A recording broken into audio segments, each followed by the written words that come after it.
All right, welcome everybody. There we go. Welcome in everybody. It is The Rant with me, Pugs Moran, every day here from the Kelly Moore Memorial Studios on the beautiful south side of Chicago. What else do I need to tell you about the show today? Hot topics, current events, anything that's happening in the world. We have fun here. We get together. We talk about whatever's happening in the world. If you've noticed, I'm in a mood. I'm in a bit of a mood today. Didn't sleep well last night. Didn't sleep really at all last night. I was down here in the studio at 7:30. I'm having an existential crisis, and I think it's brought on by the fact that my kid is here. My son is here spending the summer with me, and everything's good. He's awesome. I mean, he's the best. He's the only great thing going on in my life right now. And, he's a 17-year-old. So imagine that. Imagine, the mess that a typical 17-year-old's in, and that's the shining light. Anyway, had a really dark night last night. Really kind of fatalistic, no, not like that. I don't mean to put it like that. I just mean what is the point of all of this? I mean, we're all going to die anyway. And I just, it was a rough night. The upside of that is that I, have tons of shit, tons of stories, because I just threw myself into stuff. So a whole bunch of stuff. Look, I like to tell you, when you want certain high-level discussions, there are plenty of terrific places where you can go. If you really want to try and understand the Iran deal, what's going on here? What? We're on the laptop mic? Are you fucking kidding me? See, the laptop mic is set up right. This is one of the things, right? 5 years of this. Fuck. Yeah, the mics are fine. Hold on, let me just refresh everything, because sometimes just refreshing everything will work. How's that? Are the mics on now? Thank you, by the way. Thank you for letting me know. Appreciate that. Just sitting here on the main screen looking at the video, just waiting for the sound to go off again, because that's going to happen. 5 years to have no clue why this shit happens, but it just happens, and we just put up with it because maybe I will talk later about my decision, about what I have decided, but that's not for. Sorry about the mic situation, you guys. Sorry about that. I don't even want to do a show today. I got to be honest with you. I've got like 5 hours worth of show here today that I'm staring at.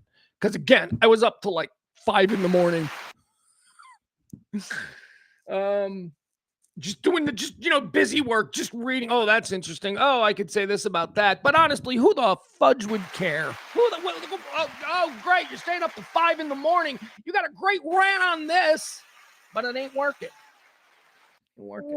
Existential problems. The choices we make.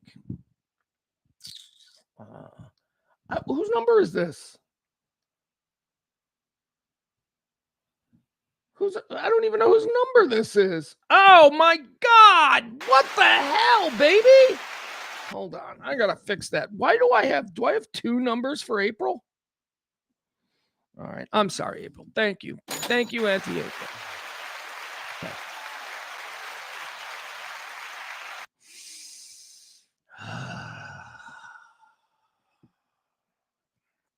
All right. Well, let's not let any of my, mood. What always changes my mood is just us mixing it up. Me and 7 of my best friends. 5 years. That's like 1.20 listeners a fucking year. Thank you. All right.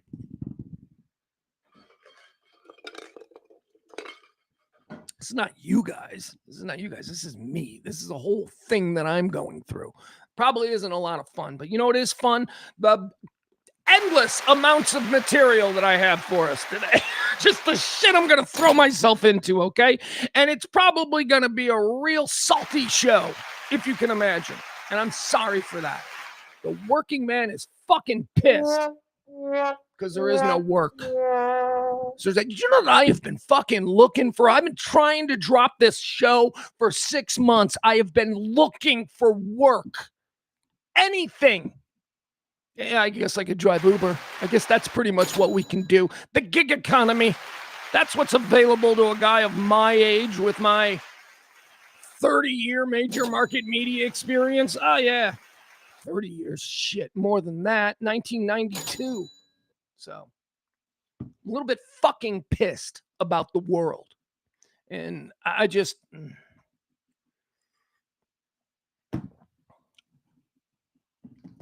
There was a job that I was hoping to get, sort of a summertime part-time warehouse job. Me working in a fucking warehouse at night. I figured I could do this during the day. The kid would be here, and I go work in a fucking warehouse at night. It's pretty good too. It's like $22 an hour.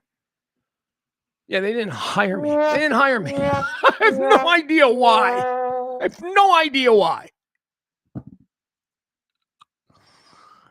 Too old? Am I too old? Maybe I don't know. So that I found out about that yesterday. That would have really helped get us through this summer. But I thought that was a no-brainer. Like that was my safety net. Like I'm like, all right, I'll just go work in the warehouse. Called yesterday after like a week. I'm like, hi. Yeah, I'm just inquiring. Sorry, those positions have been filled. Oh, really? Have they? Okay. All right. Greeter at Walmart. I mean, what the fuck? I'll tell you. And I know I'm just spinning now. But authenticity and, real talk. It's kind of what I've always liked to do. Hasn't been successful at all in this format, but so I decided last night that for the first time in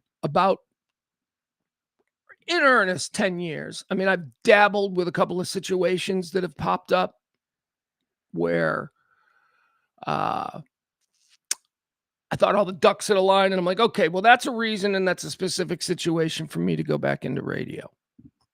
And The Freak was a great example. I was supposed to be a fucking morning show. I dangled that in front of me for 6 months. And then, we decided we're not gonna.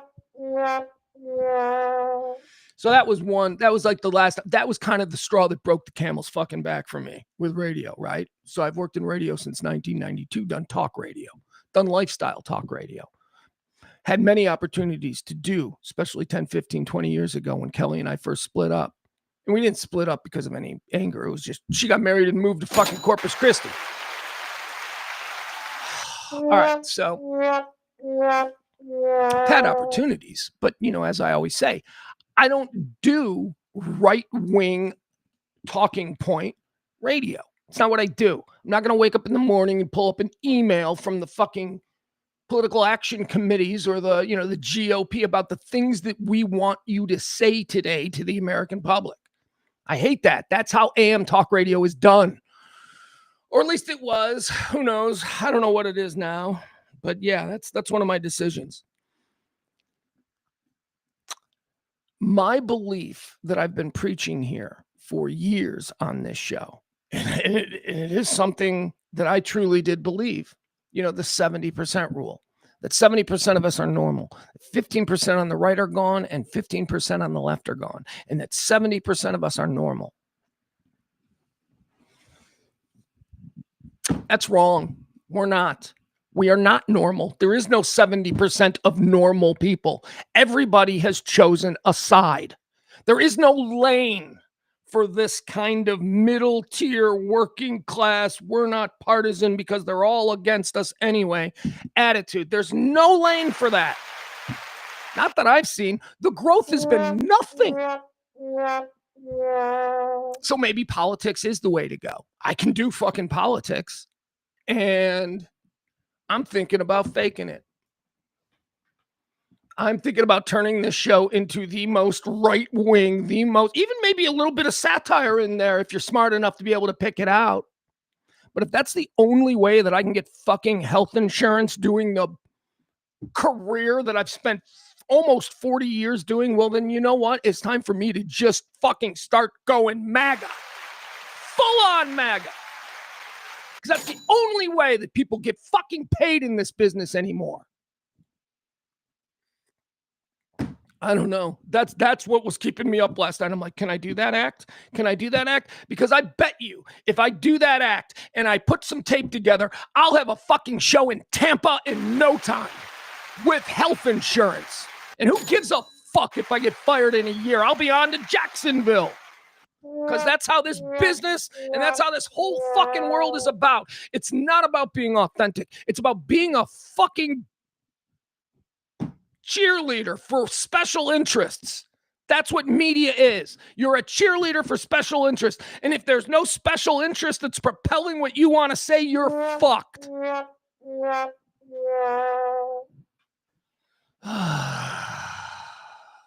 Just, you know.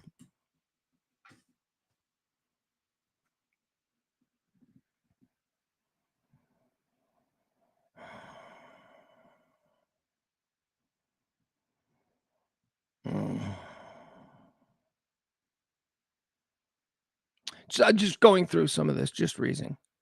April's job hunting too. April ran her own business not too long ago. April had the American dream in the palm of her hand. And then all of a sudden, that went away. It's not good times in America. And I don't know if this, sort of melancholy, acceptance of whatever these times are. I don't know if that's the right move or not, but man, I'm telling you, I've been fucking beaten. I'm done. I've been beaten. Anyway, thanks. Welcome to the show. I told you I had a weird night. And as long as I'm still doing this type of show, I'm going to stay authentic. I'm going to give you all the nonsense. So that's where my head is at today. Now, let's talk to the chat room. Let's say hi to the people in the chat room. Let's reward the podium the way we do. The podium is the first 3 people in. We do it just like F1 racing, Formula 1, first, second, and third place. I love these 3. It's Taronda, it's Al, and it's Jen. Thank you so much. Unbelievable. Thank you. Appreciate you being first in. Also, it is Pledge Week. Our Pledge Week heroes. That's right. The people who support this show. We've got 1, 2, 3, 4, 5, 6, 7 people. And some of them are doubles. Thank you. Seriously. You people whose names are listed here, especially on this day, thank you. Appreciate you. All right.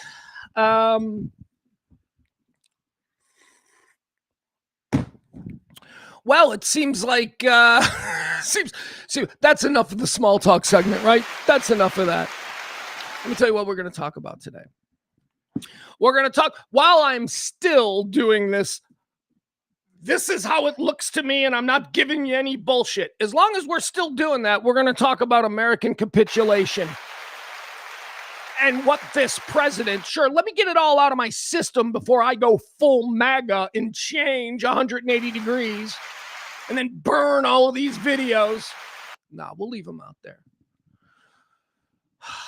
This Iran situation is nonsense. Like I said, I was up until 5 o'clock in the morning, mostly reading and watching, well, honestly, it started out the way I always look at these situations, where I get the sort of global perspective. I like to look at what the Brit media is saying. Why? Because 1, they speak English, but 2, they are neither Republican or Democrat, at least not in the way that we see it. There is no partisan agenda. They have no horse in the race. So they are just looking at the actions of our country and saying, yeah, that doesn't look right. And nobody is saying this is fine. Nobody globally. Hell, you'd be hard-pressed to find people in the American GOP who are saying anything about this is fine. Sean Hannity is. That's right. Sean Hannity, he's well bought and paid for. This is great. This is a rad deal. It's great. This thing is a joke. This is an absolute capitulation. You know who the winner here is? Iran. Iran has more than they had before this whole thing started. And remember, this whole thing started for no reason. No reason. Oh, well, I'm sorry. No legitimate reason. This whole thing started because the president, was trying to get us to stop talking about the Epstein files. The Epstein files were the lead headline, the lead story on every newscast for about 20 news cycles in a row, and he needed it to go away. He did everything that he could. Remember, he had Giselle write the letter from prison.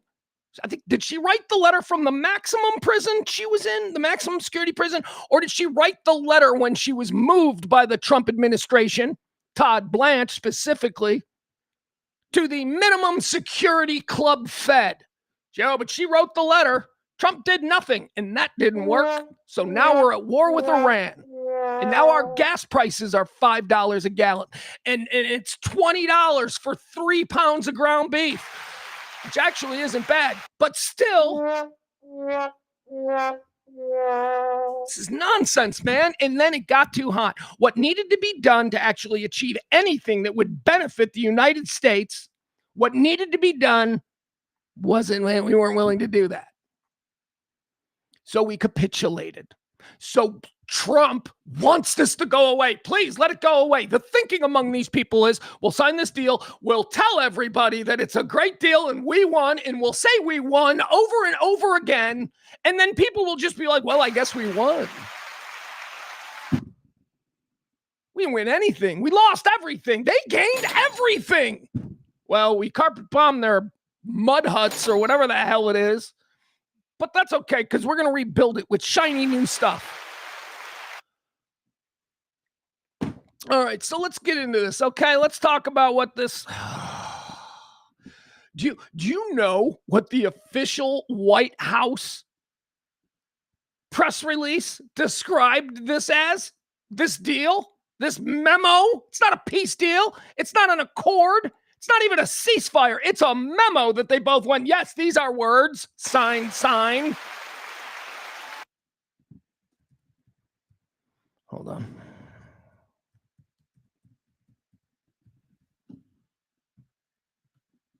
There we go. All right. Sorry, I had to reopen my Google Drive because Google Drive decided to close. Because why wouldn't it just close? I've been on it since 7:30 this morning. It just closed. Just make me sign out. They called it a gentleman's agreement with Iran. That's how they're terming it. That's how the White House press room is terming a gentleman's agreement with Iran. He started a war to distract us from Epstein. He was wrong about what happened.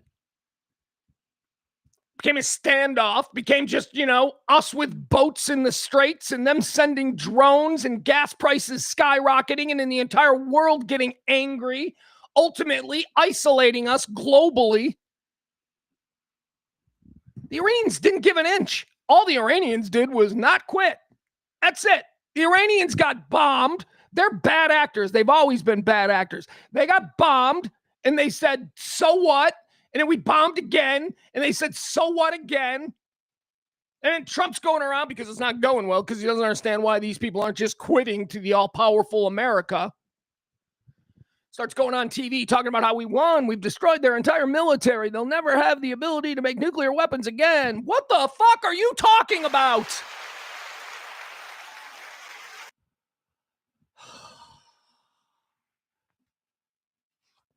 Then he's caught on a hot mic.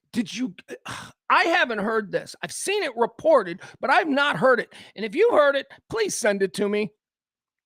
Apparently, Trump was caught on a hot mic during the signing yesterday at the G7 summit, where he said if other countries have ballistic missiles, it's a little unfair for Iran to have none, isn't it?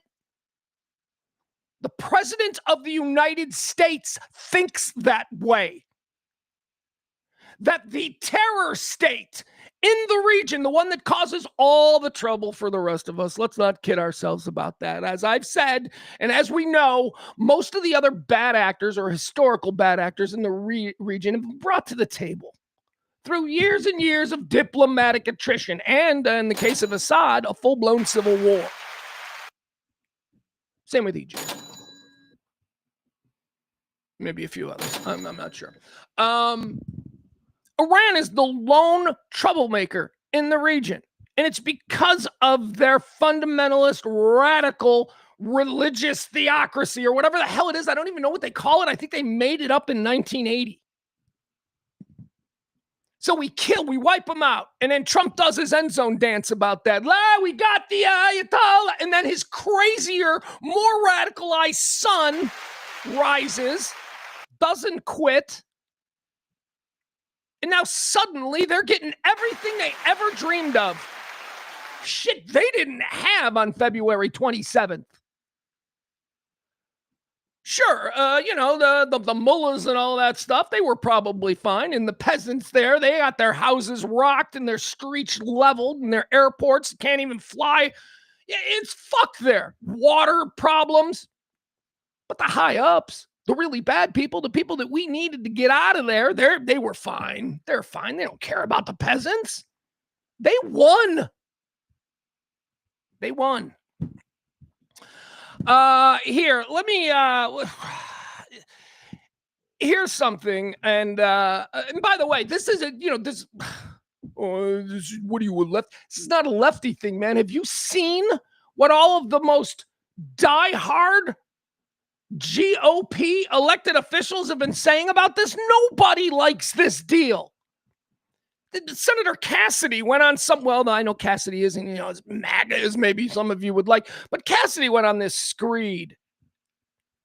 So here's a comparison that's going around, and it's going around a lot.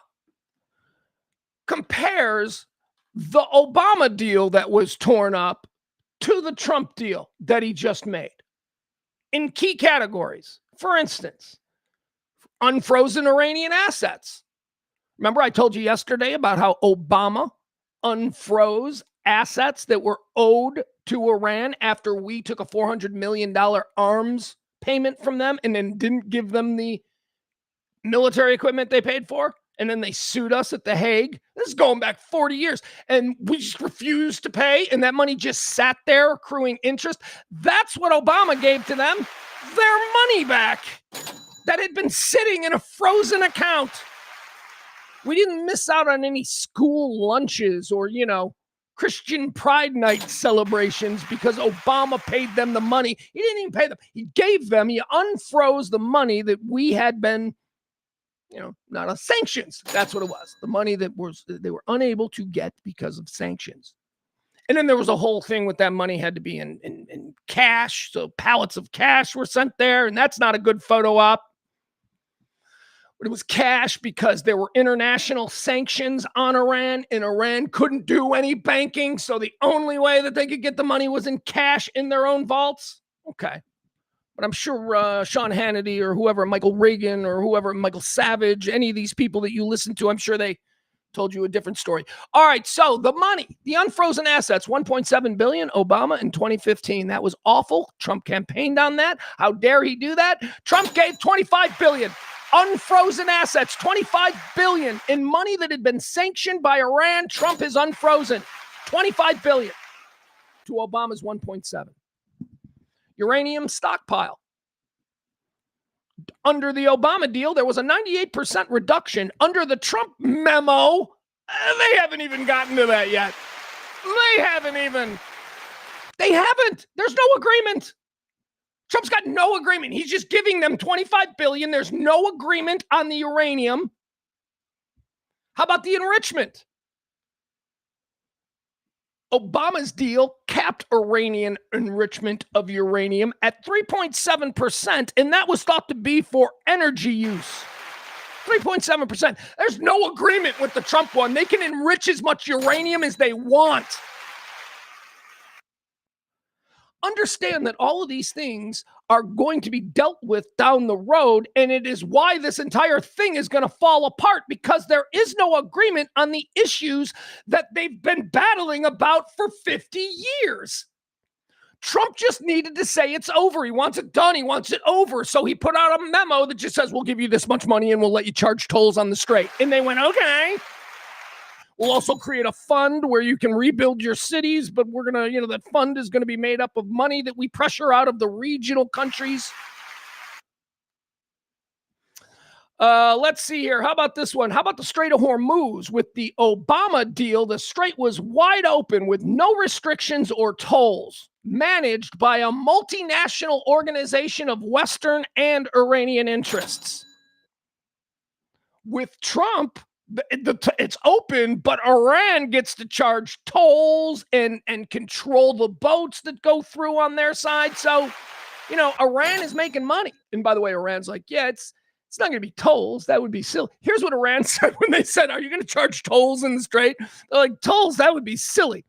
No, there will be a subscription. So these companies are going to have to now pay Iran just to let their boats go through the strait. Didn't happen before. Hundreds of billions of dollars are going to be raised. Hundreds of billions of additional dollars will be flowing into the mullahs there in Iran because of this deal. Under the Obama deal, no Americans died. With the Trump situation, 15. Under the Obama deal, 0 Americans were injured. 443 were injured here with the Trump situation. Direct costs to get the deal. Well, it was just diplomacy with Obama. But with Trump, $100 billion was spent trying to get this deal. Let's see, what else do we have? Global financial cost to reach the deal, minimal. This is all it says here with the Obama deal. This is minimal. It was minimal. 2.2 trillion.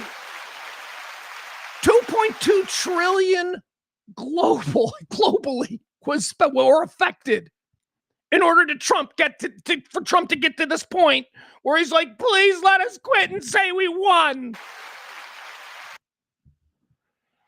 Effect on American wage growth. The Obama deal had 0 effect on American wage growth. And with the Trump deal, we've been set back because of this economy 1.5 years.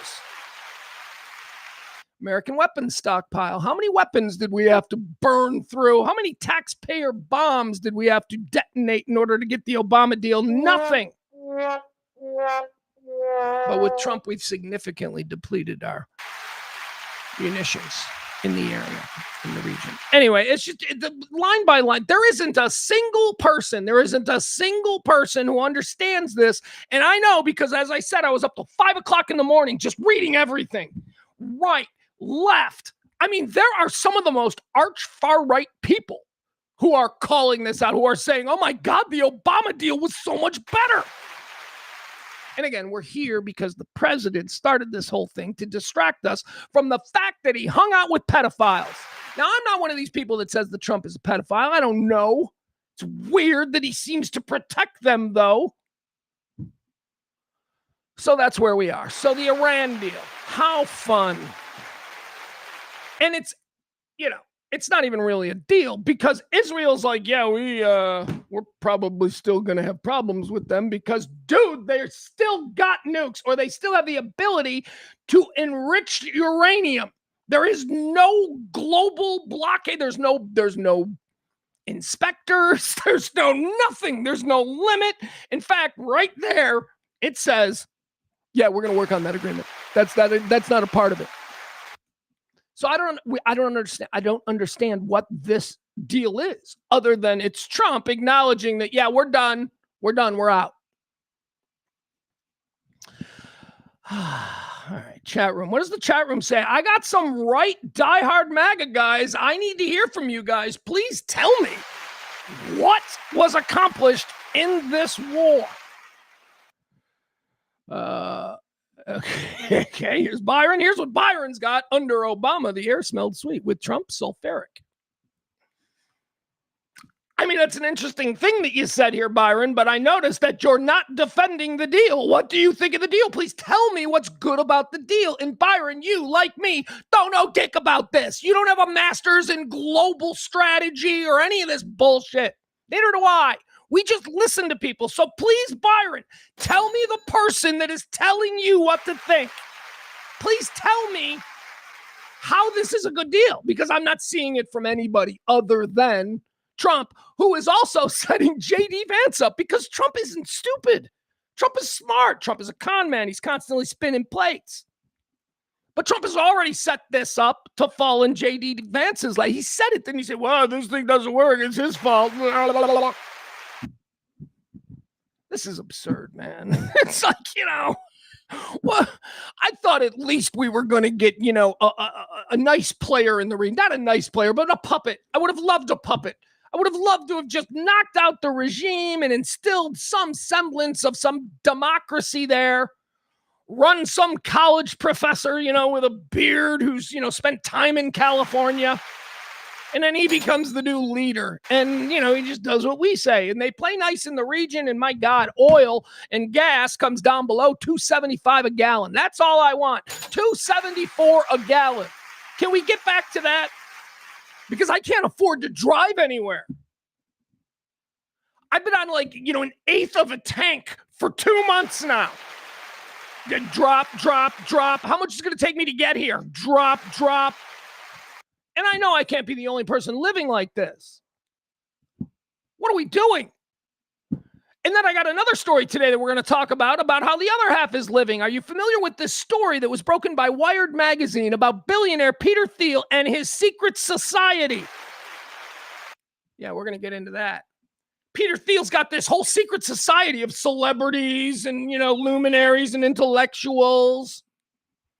And they all go and, meet somewhere we've always heard about these Illuminati meetings or whatever they are. Yeah, no, there's a real one that was uncovered by Wire magazine. Wired.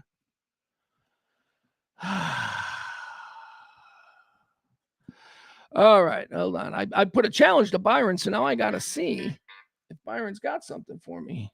He's got nothing. Byron, you got nothing. Barney, anybody? Any of you guys got anything good to say about this deal? I'd love to hear it. As I said, I've been looking at shit for hours, and not just lefty sites. Again, that needs to be made clear. There's ecumenical agreement that this is terrible, that this is just so obvious to anybody that's been paying attention that this is a guy absolutely capitulating because he wants it to be over. Taking his ball and going home, claiming that he won. And the Iranians are the ones that benefit. And I shouldn't even say it like that, because it's not the Iranians who benefit. It's the mullahs. It's the top tier of this crazy fascist ruling class in Iran that now has a revenue stream in the hundreds of billions of dollars every year that they didn't have before. Oh, and they're not going to do anything with it. No, they're not going to make more missiles. They're not, because we didn't wipe out this new leader's dad and all of his friends. And,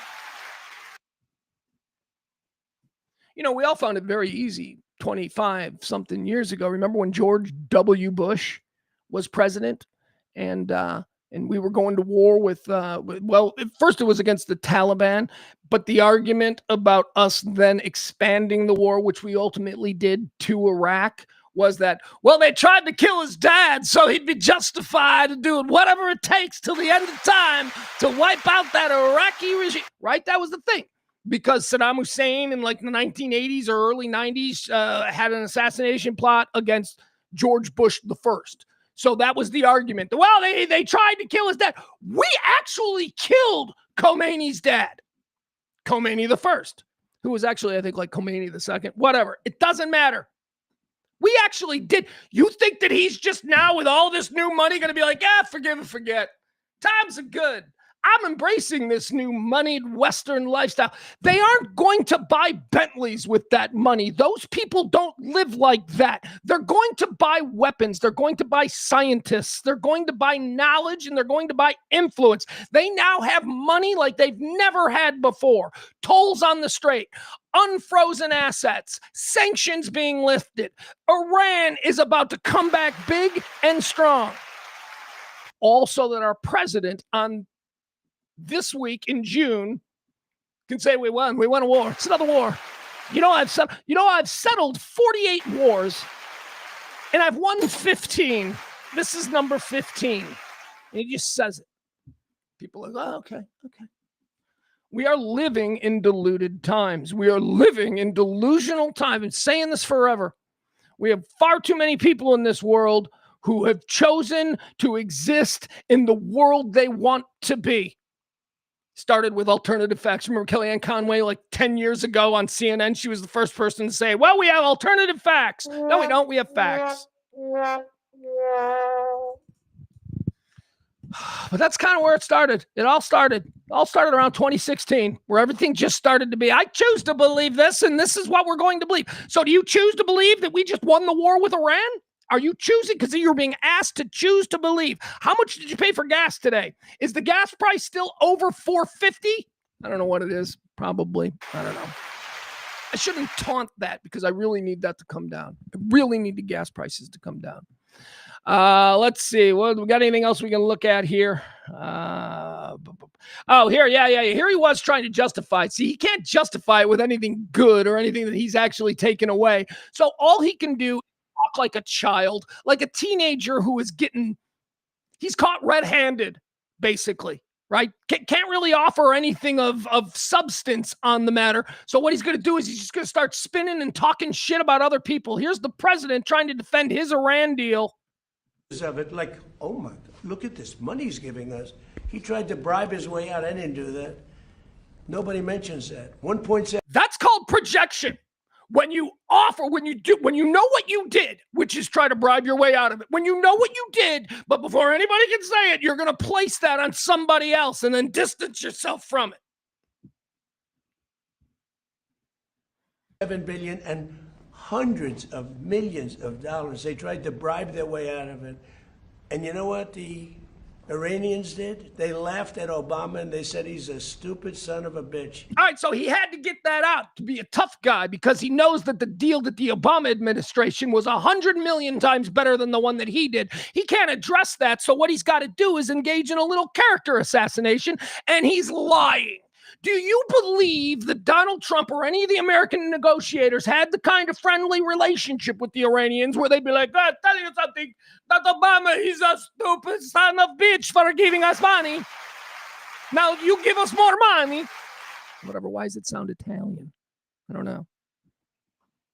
He's just lying. He's just lying because he can't say anything good about his deal. So he's got to it's all about whataboutism. When you don't have a leg to stand on, you try to change the narrative and you go with whataboutism. And that's exactly what he's doing. And it is the war weapon of the right. What about when Kennedy? Oh, shut up. Holy fuck, just live in the moment, please, and just react to what we're seeing here. This is whataboutism. It's projection, it's gaslighting, and it's straight up lying. Okay, thank you very much, everybody. Oh, there you go. Thank you very much. That's all he's got to say on the matter. The Iranians told Obama tried to bribe his way out of it. That's the projection. The Iranians said he was a stupid son of a bitch.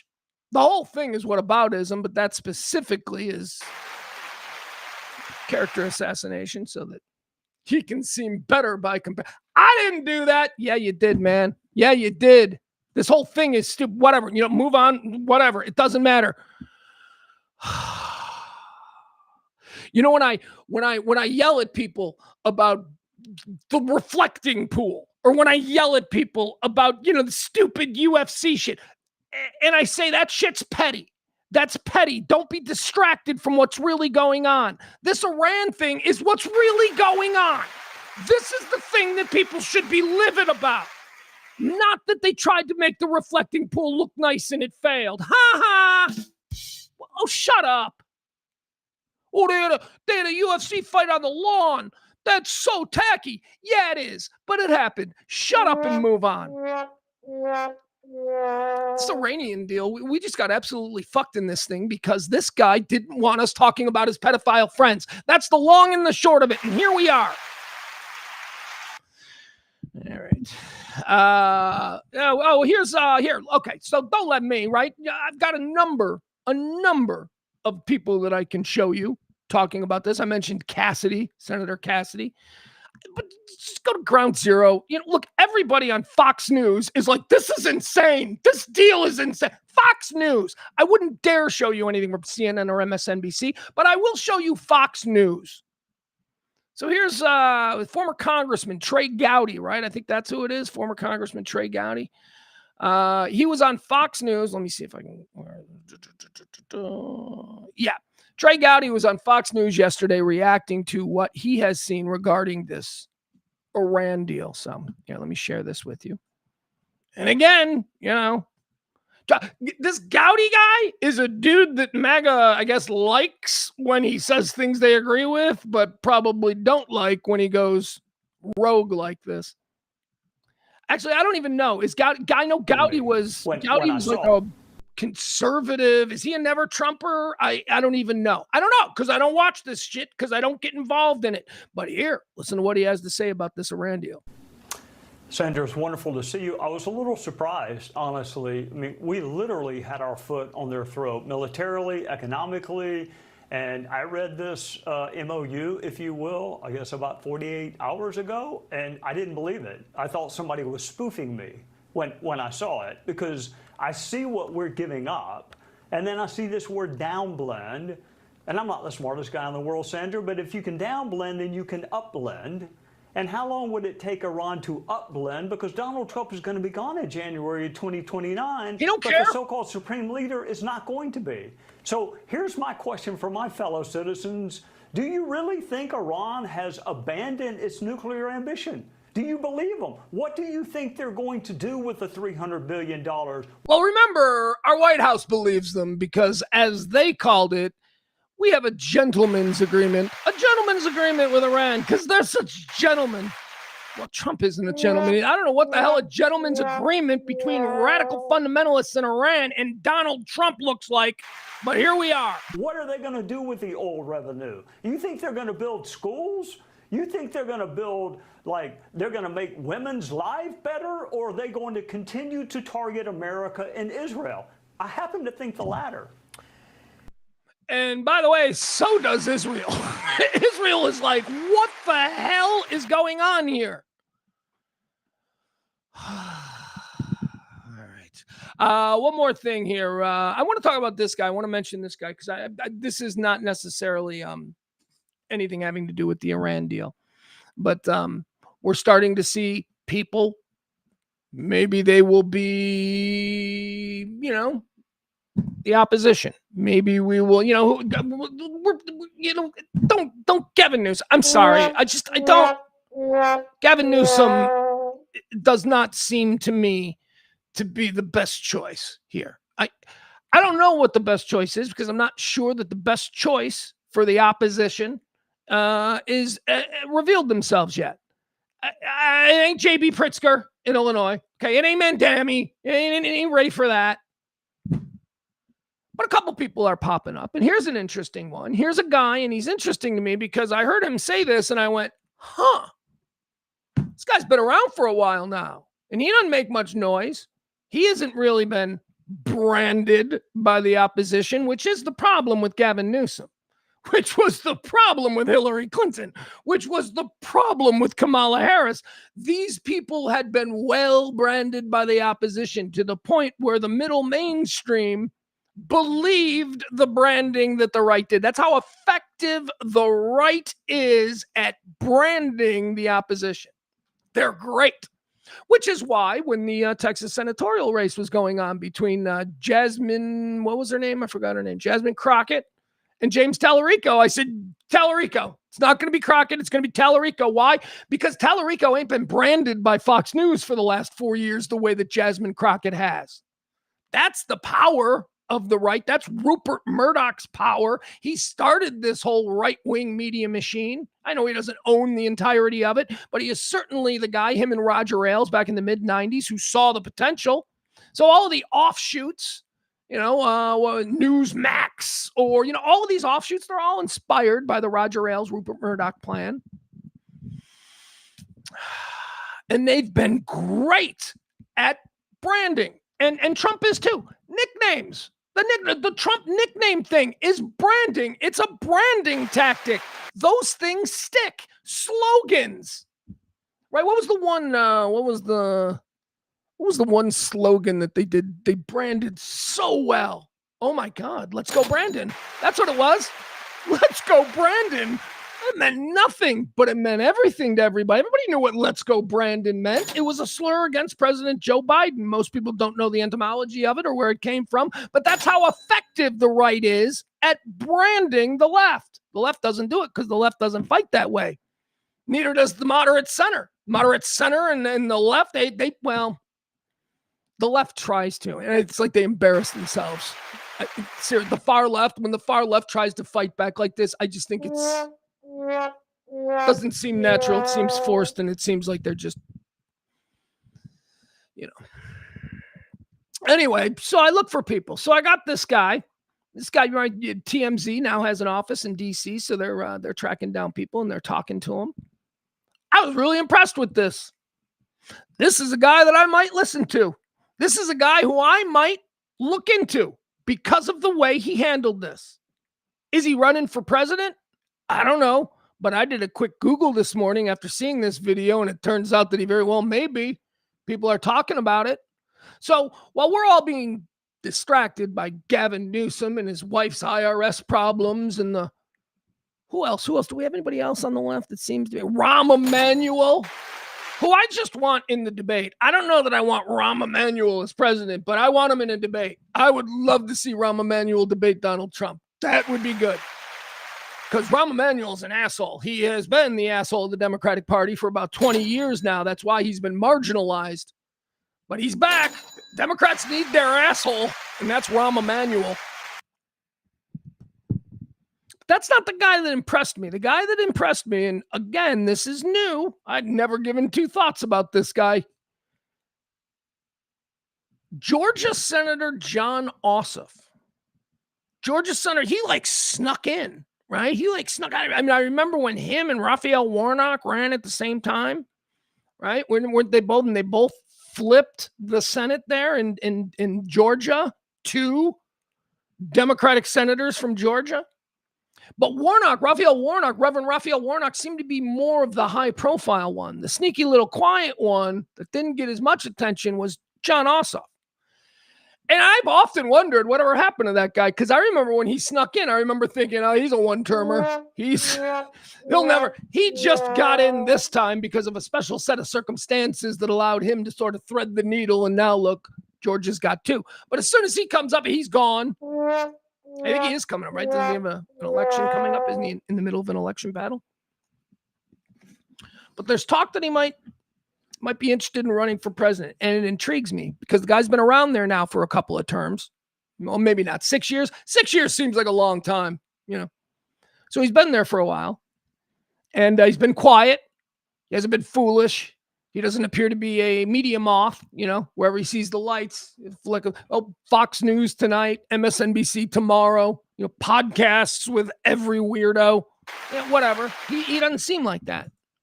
So I like that. But then he said this. TMZ DC caught him on the street. And this is what impressed me. This is what I would like to see returned to the highest offices in this country. Here you go. This is Georgia Senator Jon Ossoff. This is statesmanly. This is how I would like to see more people handle these things.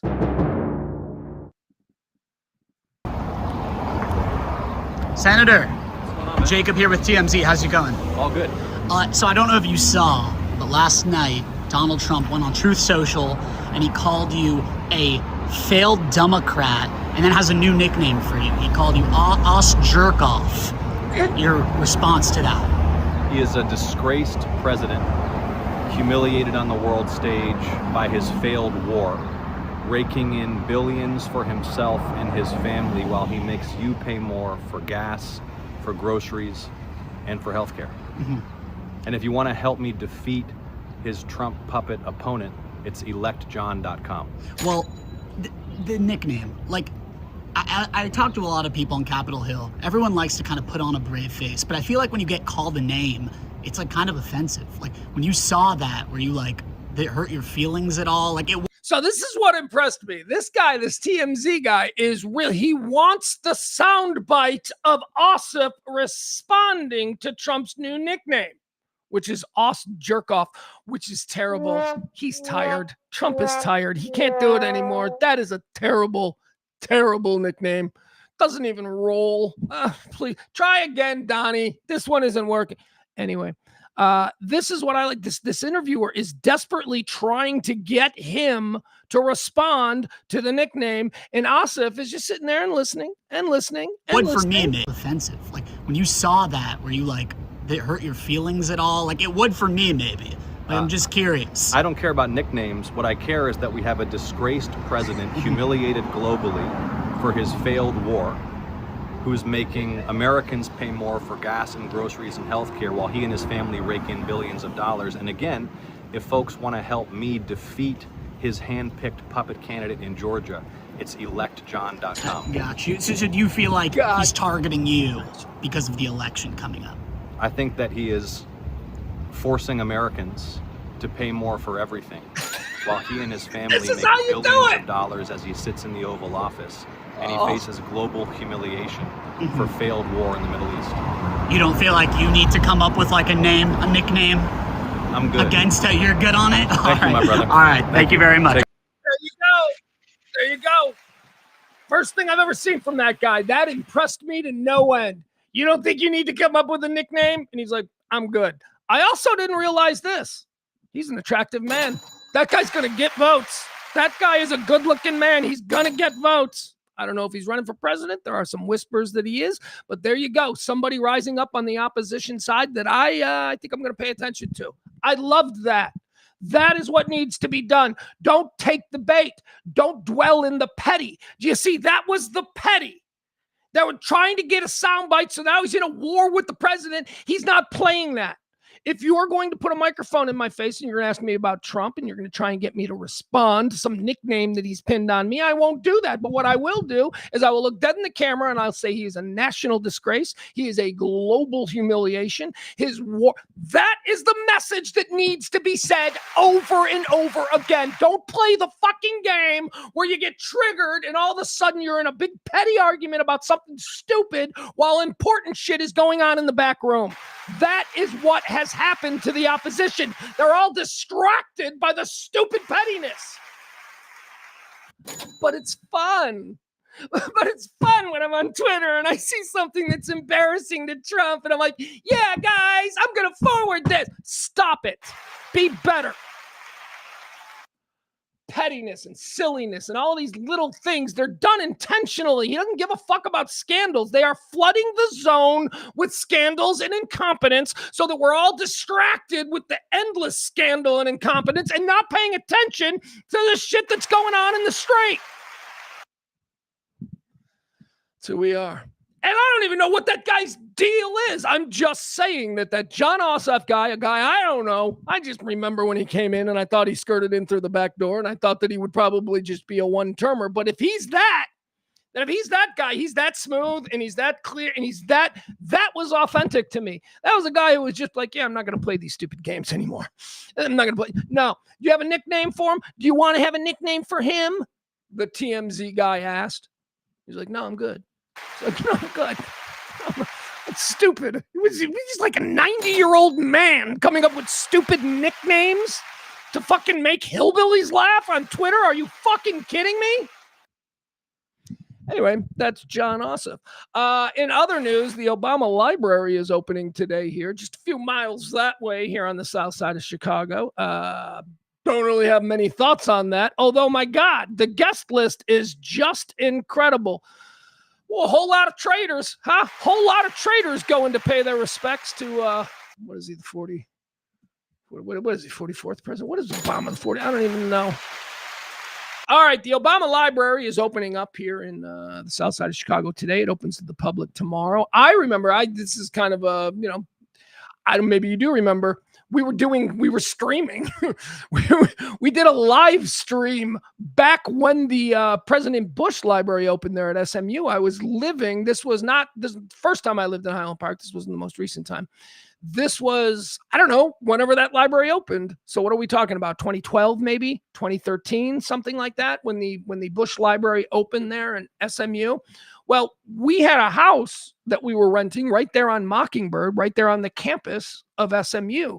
And of course, Love Field is on Mockingbird and SMU is on Mockingbird, and all of the dignitaries would fly into Love Field. And then there were these endless caravans of, I don't even know how to describe them,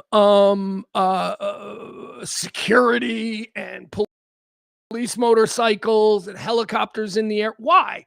Because right in front of our house, and we sat there right in the driveway and watched this happen. Everybody came out. There was, people all over Highland Park were lining the streets because every living president was showing up on the campus of SMU, like a block from where I was sitting.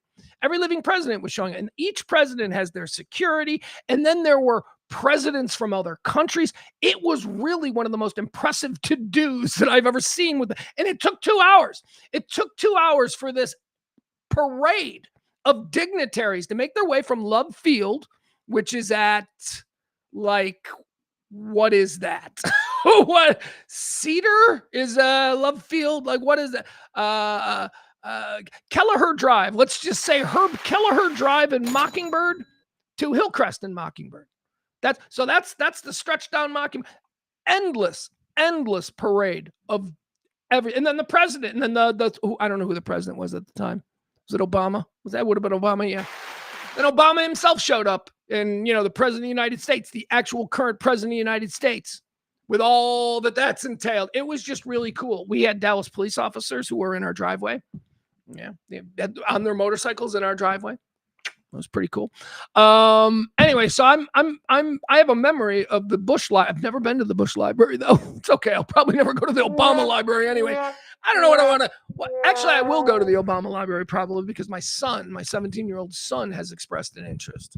He's like, I'd like to go see that. I'm like, really? Okay, we'll go. Whatever. We'll go see it. It's not far, right? I mean, but then again, I lived walking distance from the Bush Library. We never went to that. So I don't know.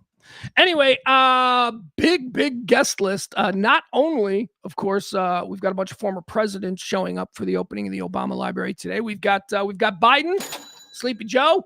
We got Bill Clinton. Bill Clinton's going to show up like Johnny Sack in The Sopranos showing up to his daughter's wedding.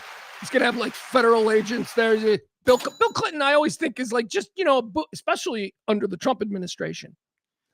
He's just like one news cycle away from being arrested, right? Like don't you think they're going to come after Bill for something? Or does Trump like Bill? I think Trump likes Bill, right? Like, publicly it's like, God, Clinton's are the worst. But I think, because Bill went to weddings with Trump and stuff like that. All right, we got Biden, we got Clinton, and we got George W. Bush. So 3 former presidents joining Barack Obama there today at the opening of his library. How about musical performers? I want to see this. I'm sorry, this is a hell of a concert. This ain't Kid Rock and Lee Greenwood. Sorry, MAGA. Sorry. Holy shit, look at this lineup. Bruce Springsteen, Stevie Wonder, Bono and the Edge of U2. What's that about? They didn't want to bring Larry Mullen and Adam Clayton. They didn't feel any need for that. Christina Aguilera, John Legend, Jennifer Hudson, Common, The Roots, Eddie Vedder, Mark Anthony, and Thames. I don't know what the Thames are. All right, that's happening today. That's happening today on the south side of Chicago. Have you seen the building? I'm not even going to bother showing it to you. I don't know what I think of the building. I've seen it in real life, and it looks I got to be honest, in real life, it looks kind of cool. In real life, when it's kind of rises above the trees on the water, you're like, what is that? Like some ancient Mayan temple? Because it does. Or it's like, Jesus, is that from Blade Runner? Like it's either ancient Mayan or something from the far in the future. It's weird. It is definitely a weird building, but a unique building, a uniquely interesting building. Let's call it that. All right. What else do we have to talk about here today? Let's get into some less heavy stuff. The Knicks parade is happening. I guess that's going on right now. I don't know if there's any insane video. Let's see. Let's jump on Twitter. Let's see if anybody's got any fun Knicks parade video that we can share. And is the city burning yet, or are they just going to be cool? Let's see. Okay. All right. Let's. All right. Why not? We already got nonsense. We already got world champion parade nonsense. Sorry. I had Byron up there a really long time. All right. Let's see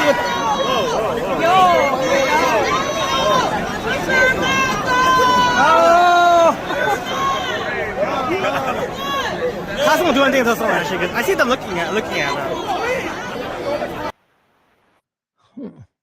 All right. Well, I don't know. Is this a problem? I don't know that this is necessarily a problem. So, all right, let's see. What else do we have here happening at the Knicks parade today? Going on right now in New York City, celebrating the first time in 53 years, the New York Knicks are champions. Here we go. Here's some more. Maybe I should just keep it. What are we looking at here? Nope. Is this guy a Nick? He doesn't look like a Nick. This guy ain't a Nick. Maybe you told me he was a Met. I might be like, yeah, that's a Met. That ain't a Nick. And I think that's why the cops got him. Okay. So some regular dude found himself in the parade room. And now Santa Cop is going to regulate.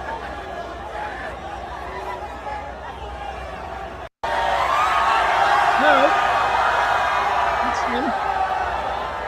What else do we have here? Any other good videos? Again, the New York Knicks play. Okay, here's what it looks like. Ticker tape. They showed on the news last night how the ticker tape works. Apparently, people have to make their own ticker tape. You got to make it yourself. Well, I don't know what ticker tape used to be stock market ticker, and these used to happen down Wall Street, and so all the Wall Street people used to throw it down. I don't know whether it happens on Wall Street. I think maybe it's on the Avenue of the Americas now in New York, if you're familiar with New York. Anyway, ticker tape parade. You gotta shred your own paper. Not seeing any ticker tape. Not seeing anybody shredding paper. Big crowd. Why? What's the point? Maybe this is just a part of my age, right? I don't understand that. Like if my favorite team won a World Series and there was a parade at my age, they're like, you want to go to the parade? I'm like, fuck no. Do you know what parking is going to be like? What if I have to pee? I randomly have to pee at least every 90 minutes. And I don't want to be. All right. Here's an interesting story that I read last night that definitely spooked me and made me very angry about the world that we live in, and just kind of fostered my growing belief that we're all doomed. We're all doomed. There's like 30 people who make all the calls, and the rest of us, we just have to, try and survive. Peter Thiele. Peter Thiele. I don't know if the H is pronounced or not because I try to stay as far away from these miscreants as possible. But Peter Thiele has been revealed to be running what is being called a private secret society. It was Wired magazine who exposed this, and how they did it was they got a bunch of, I'll read it to you. They got a bunch of leaks. Private society. These people are meeting and they're doing creepy stuff. Oh, and also sex is involved. Yeah, of course it is. Of course sex is involved in this. It can't just be, businessmen getting together trying to do business. Nah, it's got to be weird sex involved. Isn't Thiele gay? I think Thiele is gay. Anyway, a trove of internal records from a secret society for powerful figures in U.S. politics, finance, and tech was left exposed online, and Wired has confirmed naming participants in its events and revealing sensitive personal data they were assured would stay private. So Peter Thiel's a billionaire. Here, I'll show him to you. Here's a picture of him just so you see him right here. He's a bad guy. I mean, he's a real bad guy, but, you know, you can look into him on your own. I don't know if you're the type that thinks that any billionaires are good guys. I do not. Peter Thiel is definitely a bad guy, however. All right. More than 200, it says here, more than 200 of the world's elites registered for a retreat whose agenda runs from panels on cult building and sex to preparing for World War III. A trove of internal records from a secret society for powerful figures in politics, finance, and tech was left exposed online. Wired has confirmed naming participants in its events and revealing sensitive personal data that they were assured would stay private. The group is called Dialogue. It's private, invitation only, co-founded in 2006 by billionaire tech investor Peter Thiel. It convenes U.S. officials, foreign government figures, Silicon Valley executives, and celebrities at off-the-record annual retreats. Dialogue has spent 2 decades declining to disclose its members' names. Well, we have some of them now. So let's look at some of the people who are involved here. Hold on. Here's what they do. It's a bunch of super powerful, shady people. They get together, usually at some fancy resort, and they have these secret little meetings where they have weird sort of round table discussions. And they mentioned something like how to create a cult. Could you imagine the most powerful people in the world going away for a weekend so that they can learn how to create a cult? Sex, there's all kinds of weird sex and sex fetish things that they go and they learn. This is bizarre. This is what rich people, this is, I don't know if they're, deciding who lives and who dies, but I just find it fascinating. And what I find most fascinating about this isn't some of the bigger names that are up there, your Ted Cruz's, your Elon Musk's, I don't really have a problem with that. Joseph Gordon-Levitt? Joseph Gordon-Levitt is one of the people who are a member of this secret society. The kid from Third Rock from the Sun. That's who Joseph Gordon-Levitt is. Here, let me give you some other names. All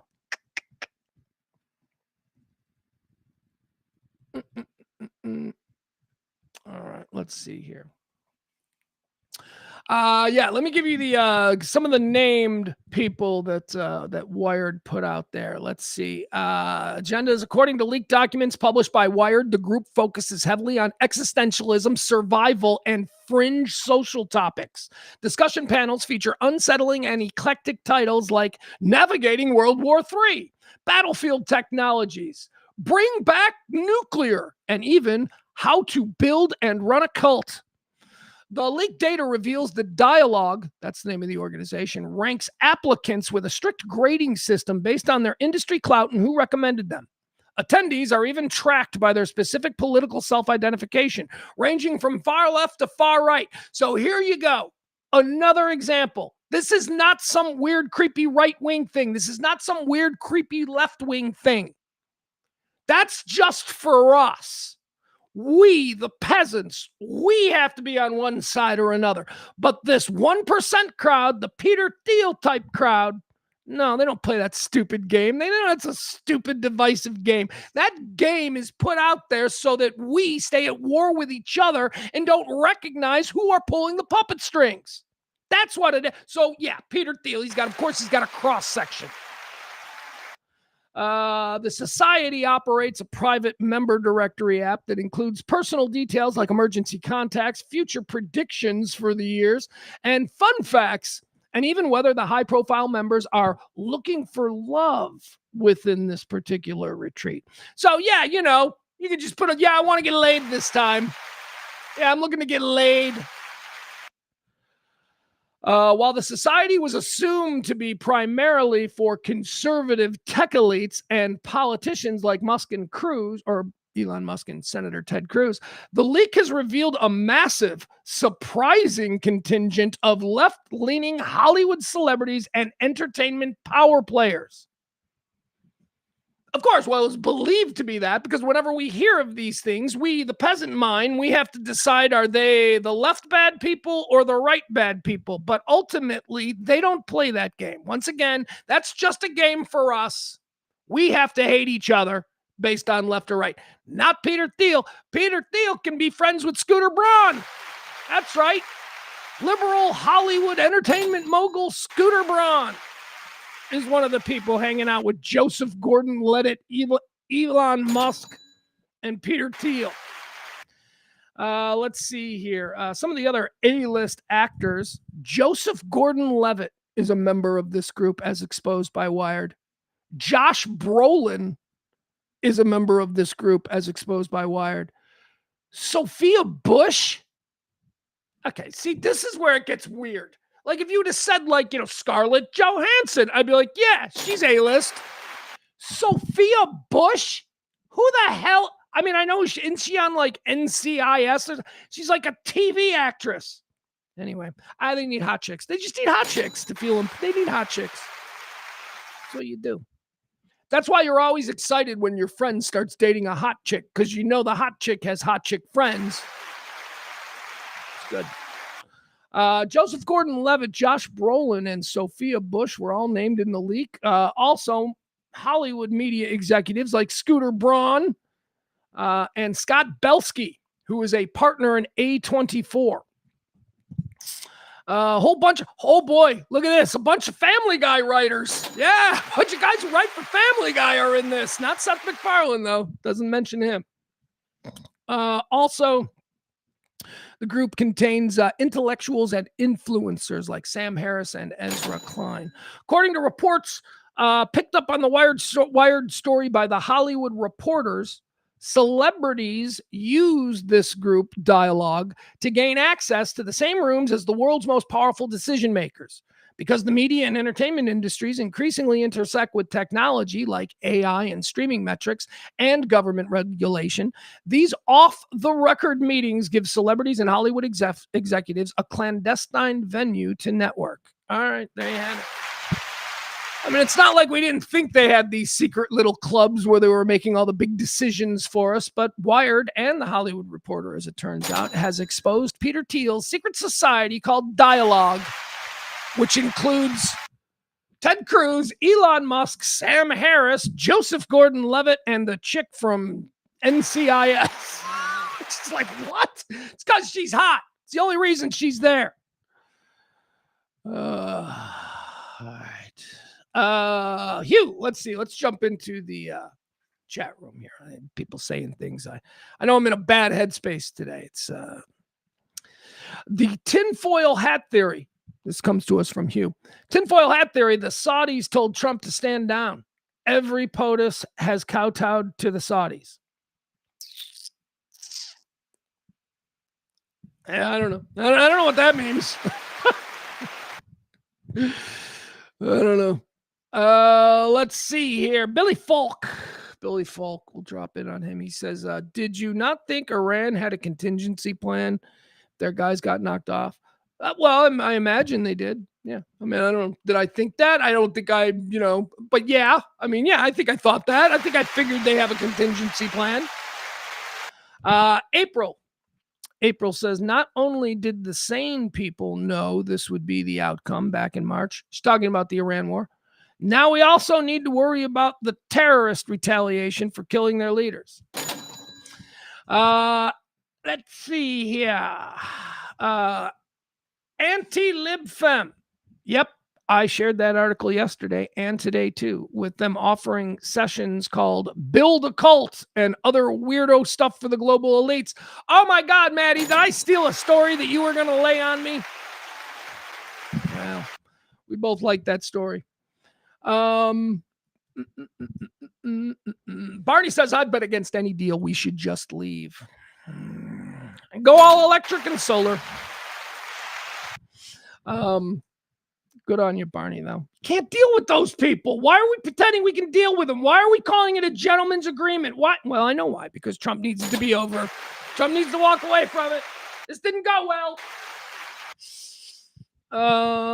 Okay. That's too long. Let's see here. What else do we have?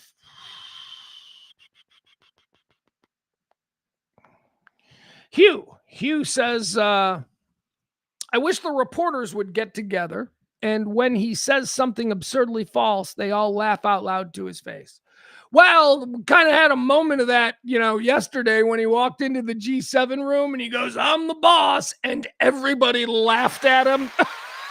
That was so bad. I'm like, oh, and then he was like, I was just kidding. No, you're not kidding. You really think that. And you walked into the room and you tried to say it because you wanted to see how everybody would react. And the entire world laughed at you. I'm the boss. And they all went, ha, this guy is okay, let him believe it. All right, he needs to believe it. So let's just let him believe it. It's embarrassing. Everything is just so embarrassing. He's just so not classy. It's just, ugh. All right. It looks like there is a full-on. Adam wants to talk about Peter Thiele. Yes, Thiele is gay. He famously hated Gawker for outing him, wanted to sue for that, but the discovery would have just outed him more. So that's why he sued them out of business via Hulk Hogan. That is true. That is one of many things that Peter Thiele has been involved in. But yeah, the shuttering of Gawker Media, which, I enjoyed Gawker Media. It was Gawker Media was Gawker, which was basically just like a current events gossip. I mean, it wasn't like TMZ, but it was more whatever. There was Gawker, there was Deadspin, and then there was Jalopnik, which was more of their tech site. I liked it. I like Gawker Media a lot. Yeah, and Peter Thiele destroyed Gawker Media because they said he was gay. And he is gay. They just said what was true. And a billionaire used his money to destroy them. Now he went about it in a less than obvious way. He did it by backing Hulk Hogan, who then sued Gawker into oblivion, Gawker Media. So yeah, that's Peter Thiele's background. Or is it Thiele? I'm not even sure. All right, let's see. What else do we have here? Do we want to talk about a new fetish that is picking up speed? It's a sexual fetish. Are we in that headspace? I don't know. I found this story yesterday and I went, oh. All right, why not? We'll get into it. Turns out it's a gay person fetish. Yeah, it turns out it's very, very big in the gay fetish world. It's called ball busting. Yeah, not what you do with your friends when you're sitting around having a couple of beers and just no. This is legitimate ball busting. This is testicular trauma for sexual pleasure, and apparently it's one of the fastest growing fetishes. And wow, how is this a thing? How is this a thing that's being adopted by people? They say it began in the gay community, and it had always been almost exclusively a gay sub fetish, but now it is finding its way into mainstream. Guys just getting off on getting kicked in the nuts, which, God, I don't know. Did we change the water around 2000? Are we building different dudes? I don't understand. Getting hit in the testicles may sound like the worst case scenario for most men. Yeah, that's me. But there are some who find it pleasurable. Known as ball busting, or BB in the fetish kink world, it's about having pain inflicted on your testicles. If you're thinking there's no way that's sexually pleasurable, here's the kicker. It ranks in the top 10 kinks on porn sites. God. How is that? Well, oh boy. I don't even want to do this. We should ask AI. You want to see how sexually twisted we are as people? Let's look at what the top 10 kink and fetishes are. Let's look at that. The taboo stuff is the most trouble. Look, you forget about the barely legal. Barely legal's always been popular, right? Oh, it's a porn star and she's got pigtails and she's got a backpack and it looks like she just got off school. And we've just normalized that. We're like, yeah, that's fine because, it's not actually a little girl. We've just normalized it. barely legal jokes. Taboo. Taboo is another big fetish. Taboo. Sex with family. Yeah, I didn't want to say incest because that's such an ugly word. But when you look on, well, okay, here you go. Let's do this. Let's just ask AI. What are the top 10 fetishes, sexual, I just spelled it sexual fetishes on, what did they use here? Give me one name. Give me one. Clips for sale. There you go. It says clips for sale. Okay. So I guess that's like, what is clips for sale? Now I got to find out what clips for sale is. It sounds like they make clips. Is it like OnlyFans where you just tell them what you want and then they make a clip for you? All right, here we go. Let's look at this. So ball busting. 10 fetish categories. The most searched fetish in each state. Do we want that? I don't know if we want that. 10 just give me the top 10. All right, here we go. All right, let's look at this. Here we go. All right, the top 10 fetishes on clips for sale. All right, I need a list. I can't do it like this. Fetishes that fell over time. Oh, this is really interesting. Oh my God, I wish I had found this last night at 3 o'clock in the morning. This is really interesting. All right, so 10 years ago, the number one fetish, oh, these are all terrible. These are all weird. 10 years ago, the number one fetish on sex sites was tickling. Tickling? Now it's bondage. 10 years ago, the number 2 was foot fetish. Now it's farting. Farting. 10 years ago, it was HJ, a handy. Handy was the number 3 fetish. Oh, today it's tickling. Apparently tickling went from number 1 to number 3 in 10 years. Foot FJs, foot jobs. That was number 4 10 years ago. Now it's giantess. Do you know what giantess is? It's the weirdest of all of, it's like where men get off on imagery of like 17-foot tall women. It's weird. Oh, we broke a generation, you guys. We broke an entire generation. I'm not kidding. We broke an entire generation of young person. They're sexually twisted. Yeah, giantess. Now, number 4. Number 5 used to be bondage. Bondage was number 5. Female wrestling is now number 5. Number 6 used to be tease and denial. I don't know what that is, but that, I gotta say, sight unseen, sort of appeals to my old school nature. That sounds kind of traditional, actually. Tease and denial. That used to be number 6. Today, number 6 is face sitting. We're just such vulgar people now. Number 7, top fetish from 10 years ago, foot worshiping. Okay. Where did the foot worship? A lot of feet stuff. I don't like foot stuff. Number 7, 10 years ago was foot worship. Today, the number 7 most popular fetish of all the fetishes. I mean, you can imagine from the ones I've already told you, you can imagine how wild some of these fetishes get. There are lots of them. Number 7 is family taboo. The number 7 fetish that guys or girls or whoever are going online and looking at is, how do I have sex with my mother?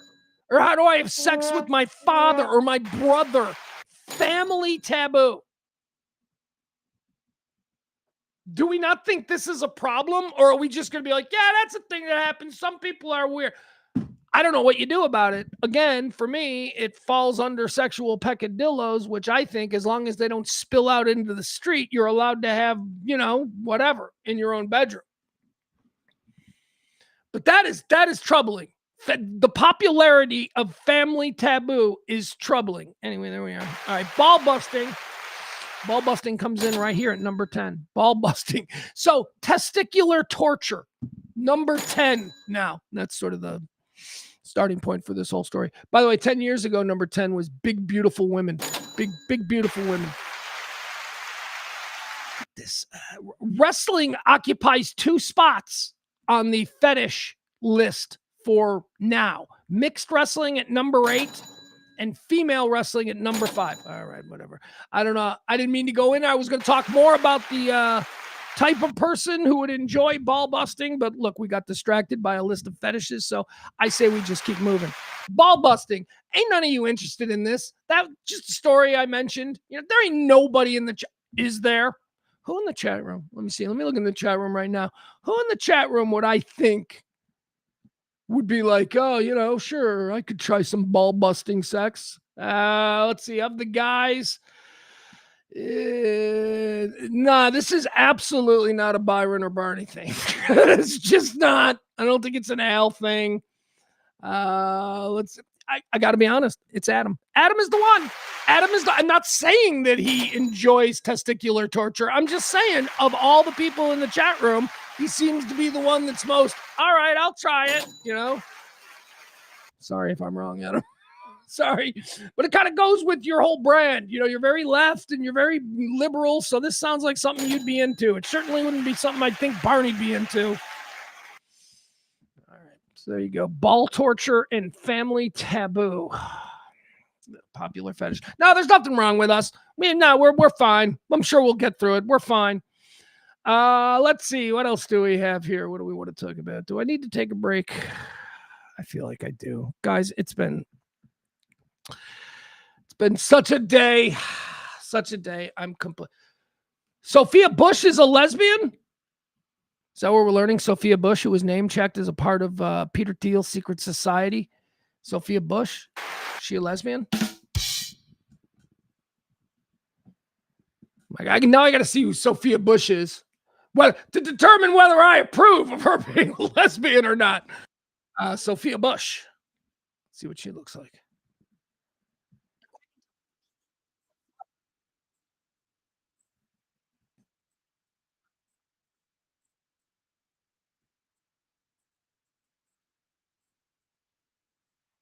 Okay, so I just generically said NCIS because it's one of those shows that I would never watch. But okay. She was married to Chad Michael Murray. Wasn't he a problem? Isn't Chad Michael Murray a problem guy? So she was married to Chad Michael Murray, Sophia Bush. But now she's married to Ashlyn Harris. Ooh, I'm intrigued. Okay, all right. Let's see. Is she? Yeah, she's very pretty. Well, of course she is. She's an actress who was cast to play. What is she? What? I bet she plays a cop who's like really pretty, but also she's like a tough cop. And she's constantly trying to prove. Is that it? Is that her story? All right, here she is. Let's learn about Sophia Bush. All right, let's see here. We'll learn about let's learn about a personal life. We'll go to Wikipedia. It's always got it. Bush was engaged to her One Tree Hill co-star Chad Michael Murray, and they married in 2005 in Santa Monica, California. After 5 months of marriage, the pair announced their separation. I wonder why. In February of not really, because apparently she's a lesbian. In February of 2006, Bush filed papers for an annulment, citing fraud. Bush's petition was denied, and she and Murray were instead granted a divorce in December of 2006. Bush later said that it devastated her to have been reduced to a Hollywood statistic. All right. From 2006 to 2007, she dated her Stay Alive co-star, John Foster. I don't care about that. She's still into dudes. All right, here it is. In April of 2024, Bush confirmed her relationship with former professional soccer player Ashlyn Harris and came out as queer. All right, very good. That's fine by me. She's one of the good ones. Although not, because she's a member of Peter Thiel's secret Illuminati society called, what's it called? I don't know. I forgot. The more you know. Look at us. We just learned a little something about Sophia Bush. Hold on. I'm trying to track through the chat room.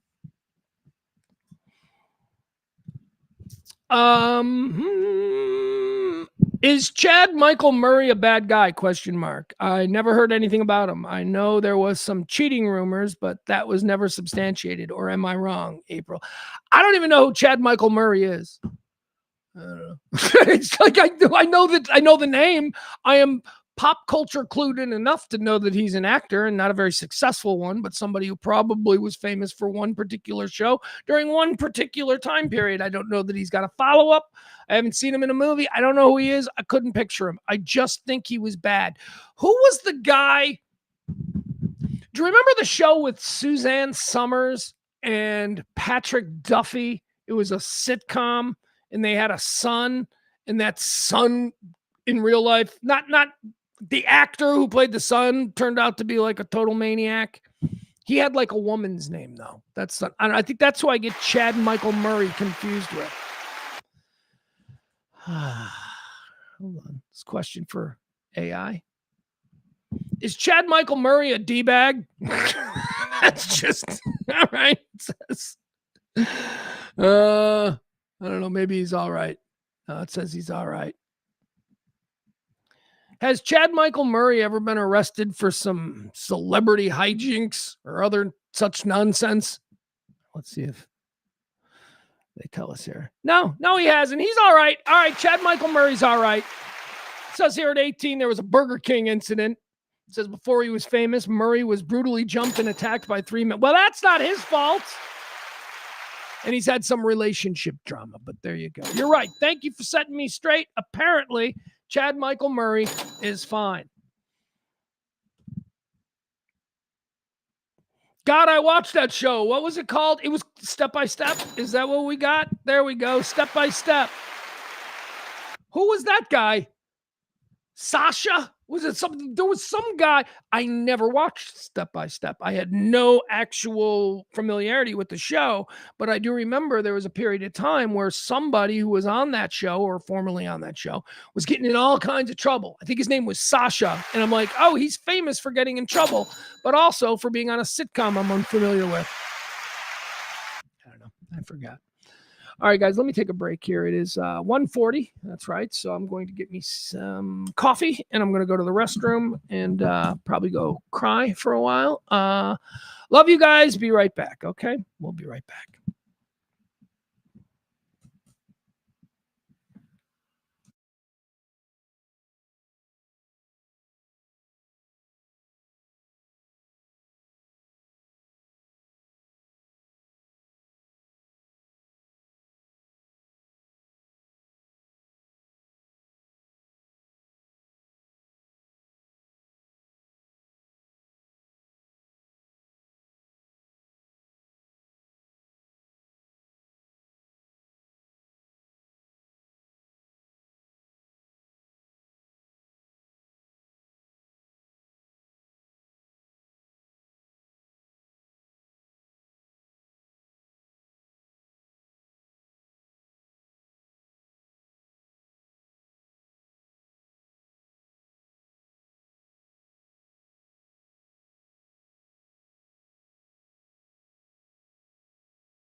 All right, why not? All right. We are back. Welcome in, ladies and gentlemen. We are back. Sorry about the lack of enthusiasm today. I'm a little bit tired. I'm a little bit strung out. I'm a little bit depressed. I'm a little bit existentially broken. But I'm trying. I'm pushing through. I'm trying to get myself triggered and into some headspace where I can just pretend like none of it matters and go on with our world. Pledge Week Heroes, want to say thank you to them. I didn't mention, or I didn't put up that we were. I started the show being very melancholy and down, and I made a conscious decision at that point not to like put out any tipping or anything like that. I just fuck that. That's not what that was about. Try to maintain purity in this whole little transactional relationship that you and I have. I do this every day for a couple of hours. You guys tip the show. But I do want to thank these people. Thank you to Leslie C. Thank you to Tracy D. Thank you to Peter. Thank you to Barney, who tipped twice this pledge week. Thank you to Mama B. Thank you to Heidi. And thank you once again to Peter, who tipped twice. Again, just like Barney. And of course, Auntie April.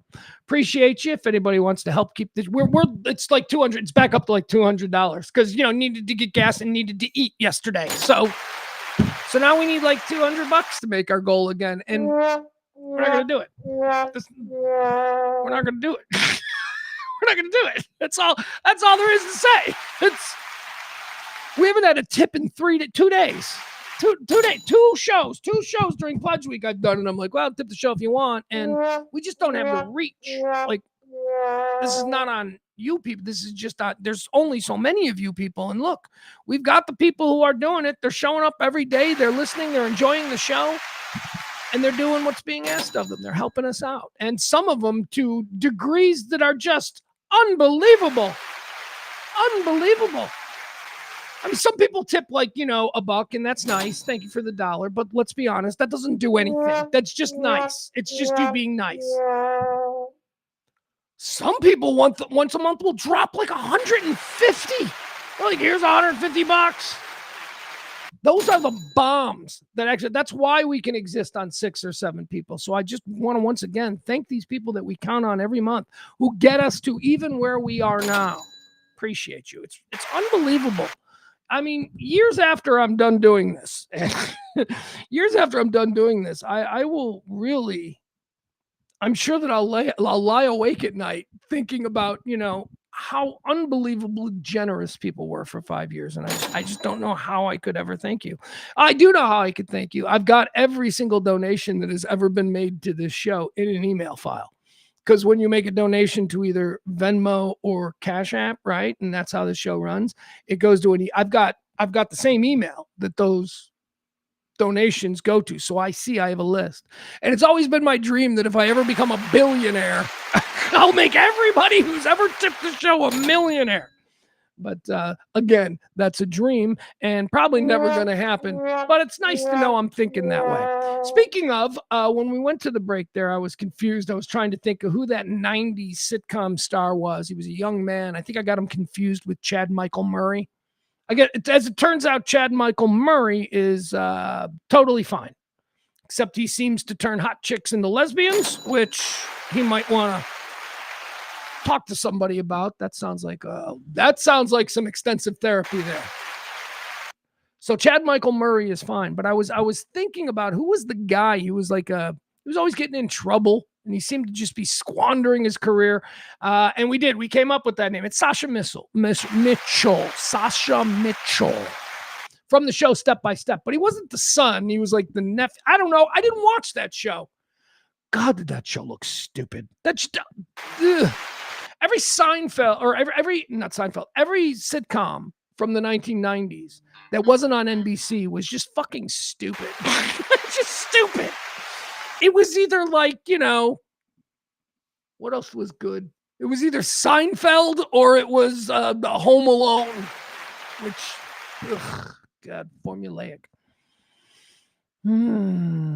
So I never saw Step by Step. I was now that does now look, when I was younger, like I was just too old. I think I was too old for stupidity of Step by Step. If I was like in my mid-20s when that show came out, I was probably already too much of an elitist when it came to watching TV to waste my time with that. But catch me in the 80s. Catch me in the 80s. I watched every piece of shit sitcom there was and I enjoyed them. Of course, I was like 15 and not 25, but still. But thank you. Thank you to everybody who helped us out there. Sasha Mitchell. That's a hard one to say. Sasha Mitchell. Sasha Mitchell. Oh, you got to downshift on that name. Sasha Mitchell.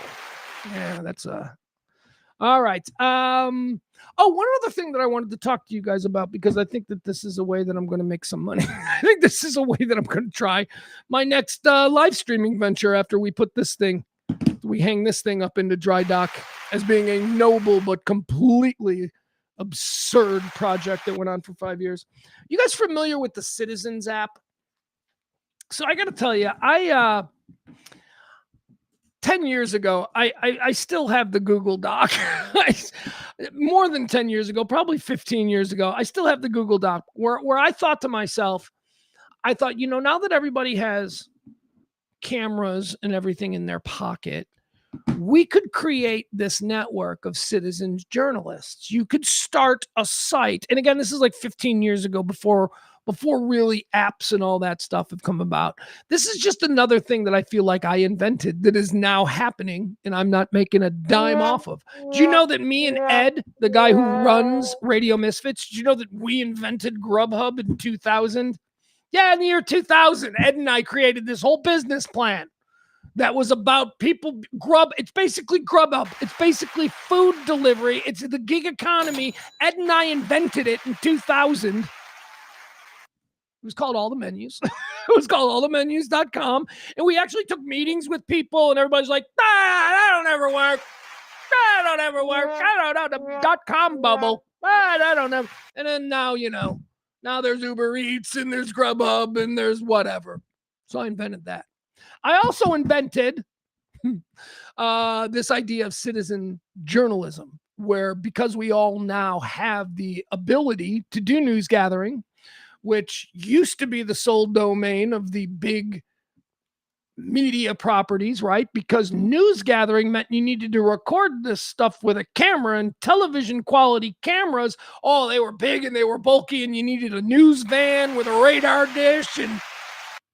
But then suddenly we all started having these phones. And I'm like, these are really high quality video that you can get. And I'm telling you, as big news has broken over the past 10 to 15 years, I don't go to NBC, ABC, or CBS to look at real live breaking footage. I go to Twitter.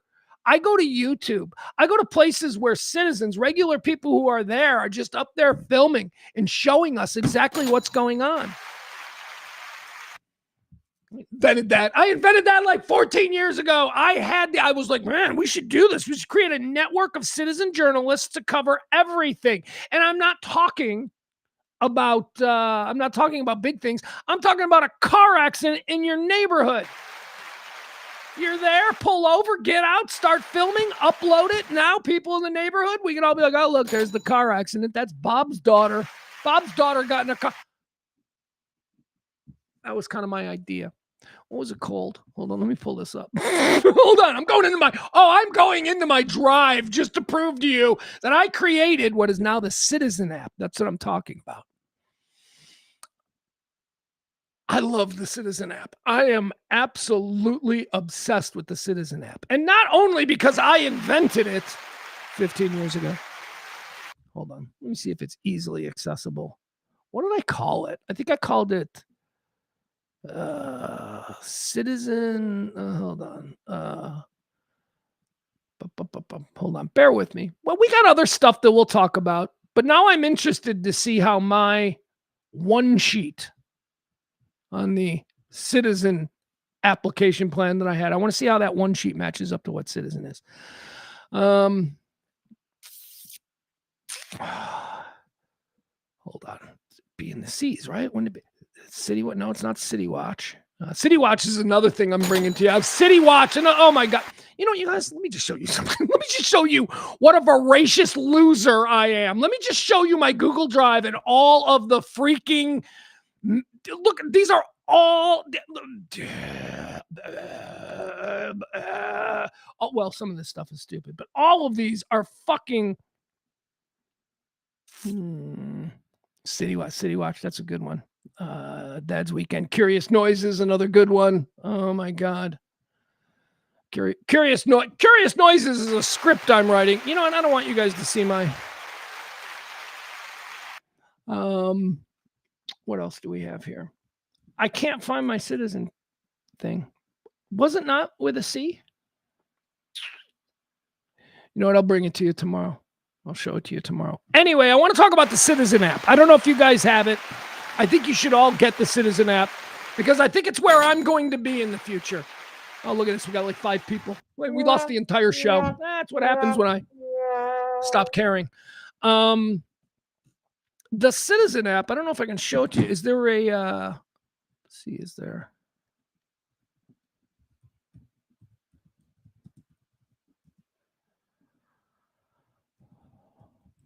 Bum, bum, bum, bum, bum.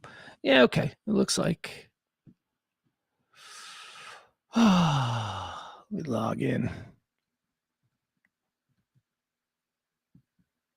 Oh, okay.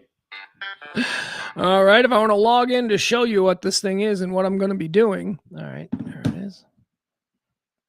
They're asking me for a confirmation code.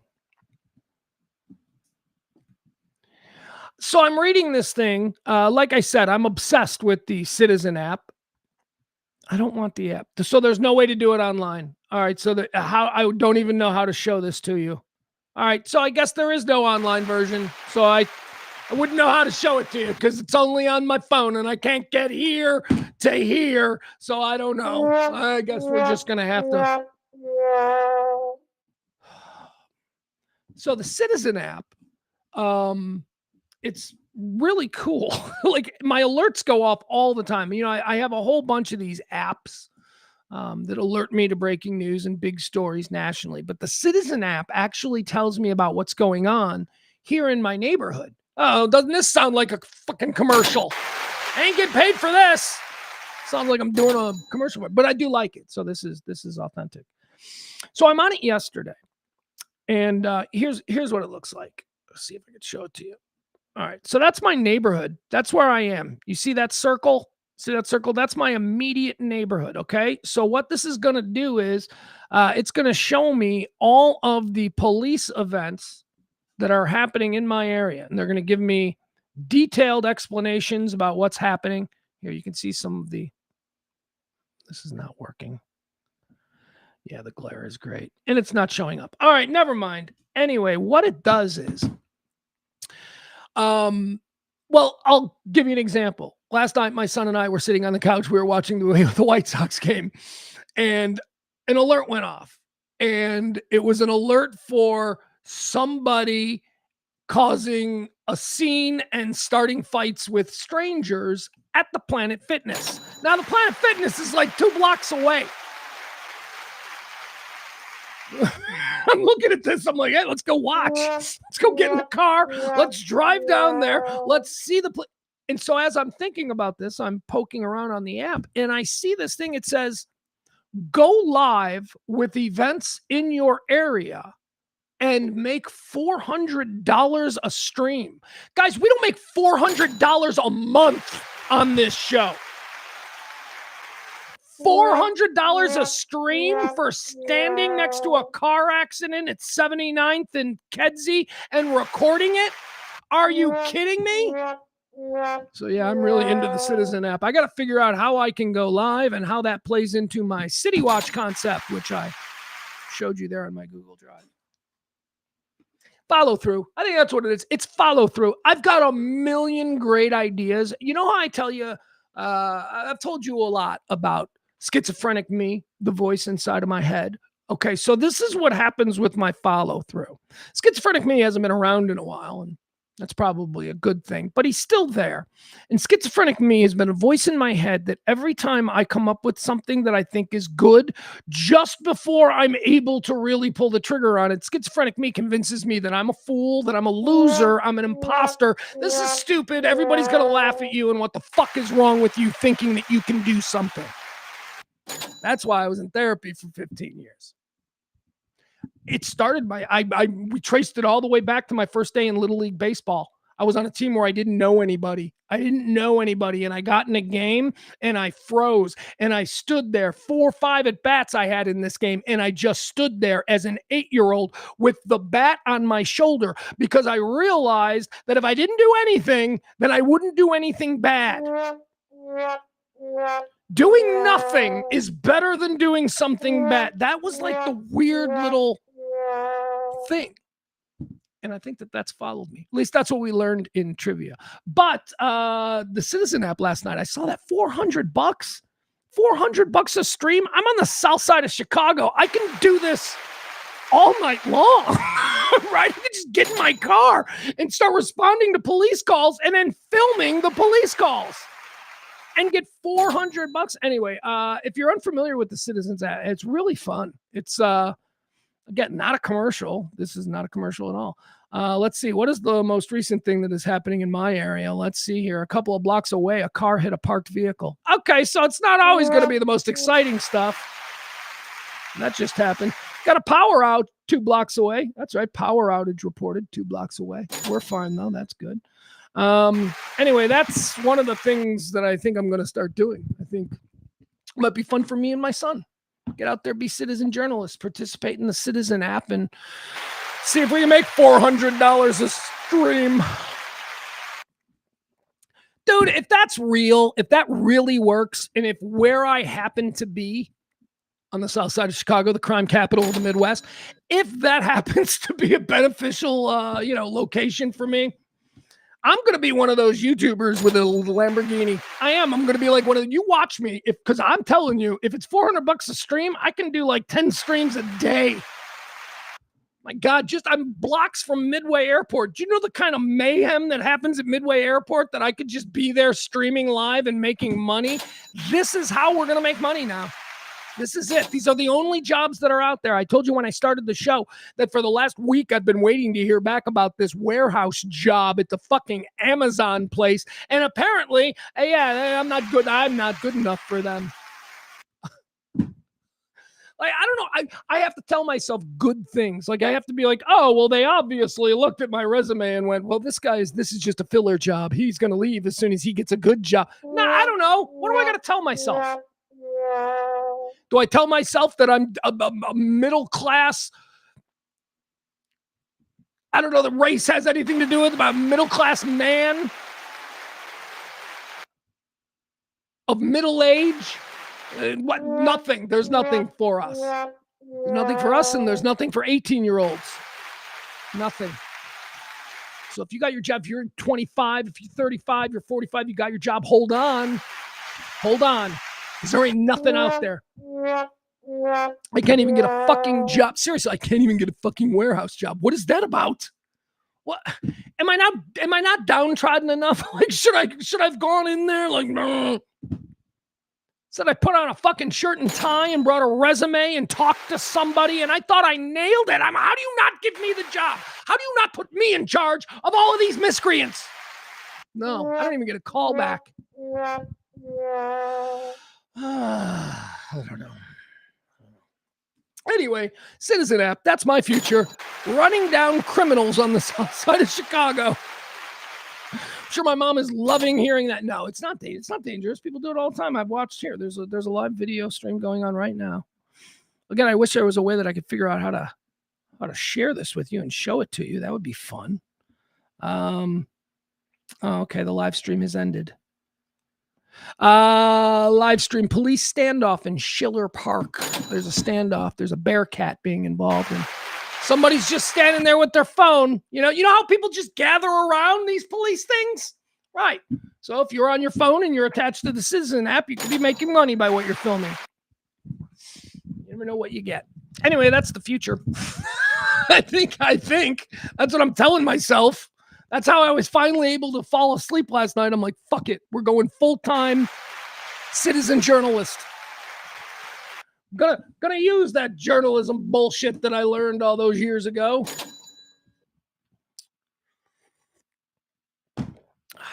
This show is running out of steam. I'm running out of steam. I don't know, Al. I don't know. Al's like, you overqualified? That seems like a question. Like, you're like, how could you be overqualified to work in a... I think I am overqualified for the job that I wanted. Job that I needed. It wasn't a job that I wanted. That's why I'm so mad. I fucking not want that job at all, but I needed it.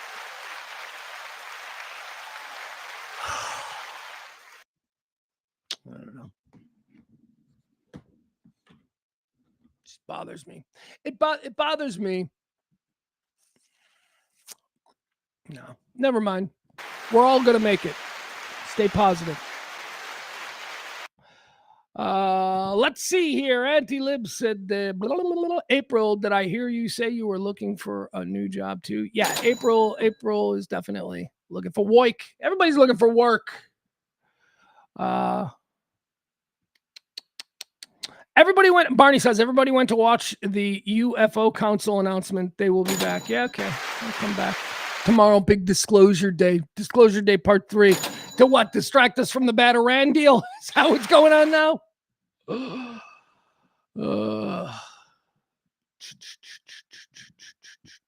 What does this mean? Al says, I wonder if this is in response to the polarity of the movie Disclosure Day. What polarity? I'm really, Barney says Audible was Barney's idea. I bet it was, Barney. You and me, man. Just a couple of regular guys who can't seem to get traction. Well, I mean, you're doing fine. Don't get me wrong. I know you're doing fine. But these big ideas, they ain't for us. As CCR said, we ain't no senator's son. All right. Let's see. What else do we want to get into here? Let's we want to watch some videos. We'll watch some video. Here we go. This is not 3 videos, but this is a video that I wanted to break down, and it's going to be followed up by another video that I wanted to break down, which will then be followed up by our 3 video segment. That's right. It's phoning it in time. Let's just riff on some things. This one, however, the first one, man, we've been seeing examples of just entitled people who think that what they want in the moment supersedes everybody else. We saw the angry man in the bathroom at a QT who was screaming at some girl dad just for bringing his little tiny kids into the bathroom, into the woman's room, right? That guy sucked. By the way, that guy, update on him, not only have the police tracked him down, but he's been served a fine for making a nonsense police call. That's right. He's been issued a fine. Robert Buckner of Starksville, Mississippi, from the police there in Alabama for wasting everyone's time. Being entitled. Then we watched the old lady. Remember we watched the old lady who I said looked shockingly like my grandma, which made it hard for me to hate her, but I did. The old lady who was angry that a bunch of little kids were actually drawing on the sidewalk with chalk, something that I just thought kids were allowed to do. That's a thing. It rains, the chalk goes away. They sell it in stores. This is Americana. Kids making hopscotch or little drawings or rainbows or whatever. Well, Granny McAngry, she couldn't handle that, and she decided to confront the father, and we watched that video yesterday. Just people acting like jerk-offs. I don't know why. They think they can. So today I'm going to bring you another guy. This is a guy, apparently this is a lake town, or I don't know if you ever spent any time in lake towns. There's a lot of dudes dropping jet skis where they shouldn't. There's a lot of people dropping bobbers where they shouldn't be fishing. And there are almost always, homeowners with lakefront property who have a real problem with people enjoying the lake because I paid for this. Anyway, we got some bullshit there. This is a guy. Talk about going too far. Talk about not only just being an asshole, but being a criminal, a rank criminal, a guy who needs to be put in jail for the way that he behaved here. I'll take you to some lake. Where's this lake town? I'm not even sure. Let me see. Where is this? Georgia? I don't know. I think it's in Georgia. I really do. I believe it's Georgia. I'm not sure. But let's watch this. Okay, hold on. I want to get to the beginning. I don't want to show that. All right, here we go. So this is a guy who is confronting a couple of teenagers, a middle-aged man, probably in his mid-50s, probably my age, probably a little bit older, angry and entitled the way so many of my peers are. There you go. You see him. He's a badass. Well, these kids are sitting there, and one of them's on a jet ski out there in the water, and another one appears to be fishing. The sign here doesn't say anything about no fishing. It does say no cooking, no mooring, no jet ski dropping or anything like that. But it doesn't say no swimming. It doesn't say anything about, or actually, I don't even know if it says no swimming. But anyway, let's watch it. This guy lives adjacent to this property, and he's tired of these kids coming out here and... It's time to go. Time to go. You live there and listen to you doing it all day long and see how you like it. This guy lives on a lake, and he's complaining about boat noises and jet ski noises. That is one of the beautiful things about living on a lake. I have this memory, I always tell you that we have these random memories that just attach themselves to us for no reason at all. It's just, I remember that vividly. I have this vivid memory of we were on a weekend trip with some friends, and we were staying at their lake house, and this was up in Wisconsin. And I remember waking up to the sound of a ski boat on the lake. You wake up, it's July morning, you're at a lake house. Yeah, probably not sleeping all that great because maybe it's sleeping bag time and there's 4 to a bed or what, bedroom or whatever. But, you wake up and I just hear that. It's peaceful. I mean, it's not peaceful. It's sort of this, but it's a part of the whole environment of being here on a lake. It's summer fun. So this guy's got a problem. He doesn't like the kids enjoying the lake. Yeah, well, what you do? You bought a house on the lake. Deal with it. He does listen to it. Like, what? I'm following the rules of the lake. No, you're not. You're not following. You see the sign? You see the sign? You see the sign? Can you read? No, I stopped here one time. Oh, You didn't stop there one time. Believe me. Let me grant this. It is very infuriating to be a grown-ass man and then have to put up with lip from smart-ass teenagers, but there is a way to handle that and a way not to.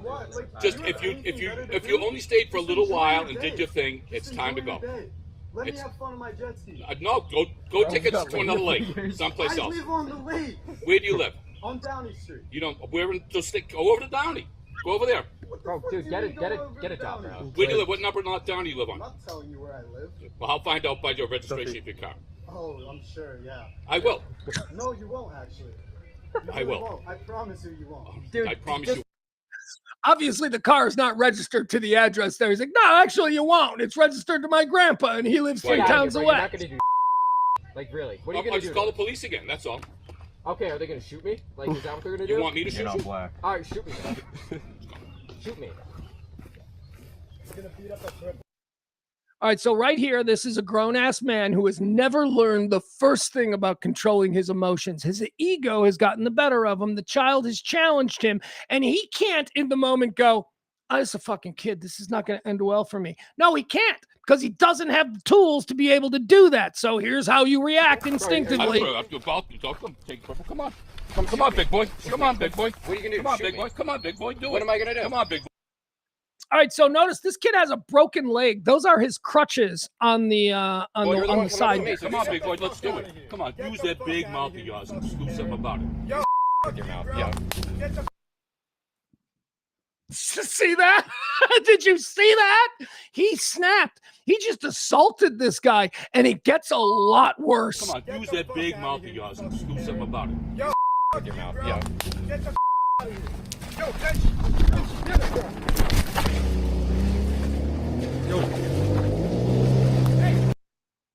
He is attempting to drown this kid.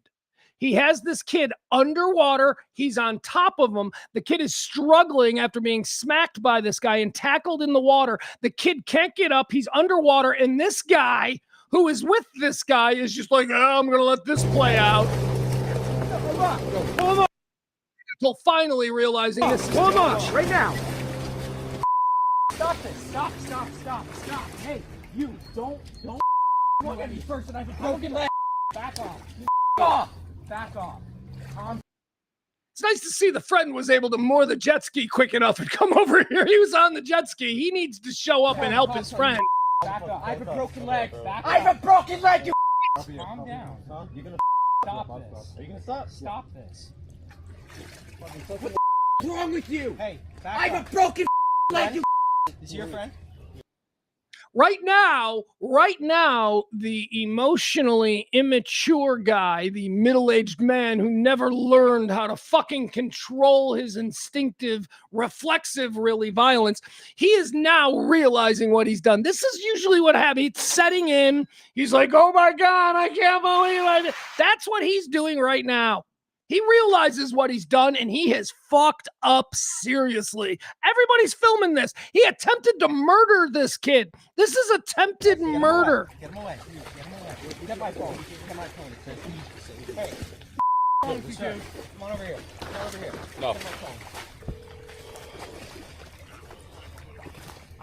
And now you gotta call the police. Yo, I was saying get out of here.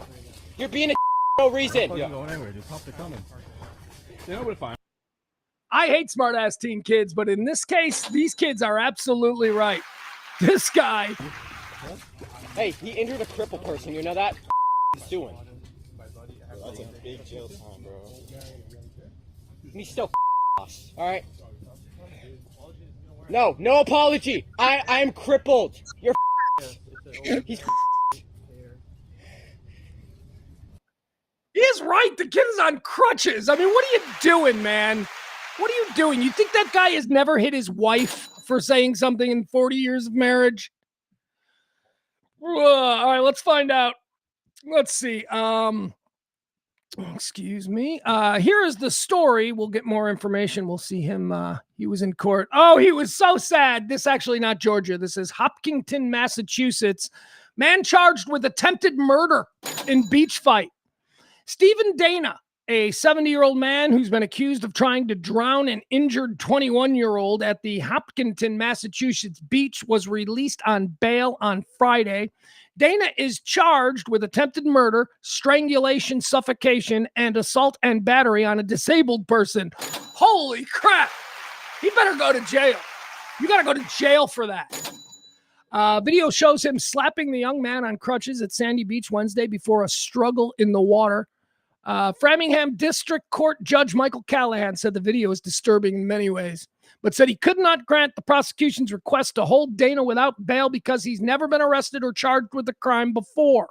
The judge set bail at $7,500 and ordered Dana to stay away from Sandy Beach and the alleged victim.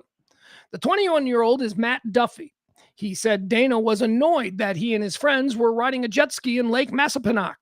Only Hopkinton residents are supposed to use the boat ramp to the lake, and police say Dana allegedly accosted Duffy over the residency issue before forcefully holding the 21-year-old underwater for minutes. I don't think it was minutes, but he tackled me into the water.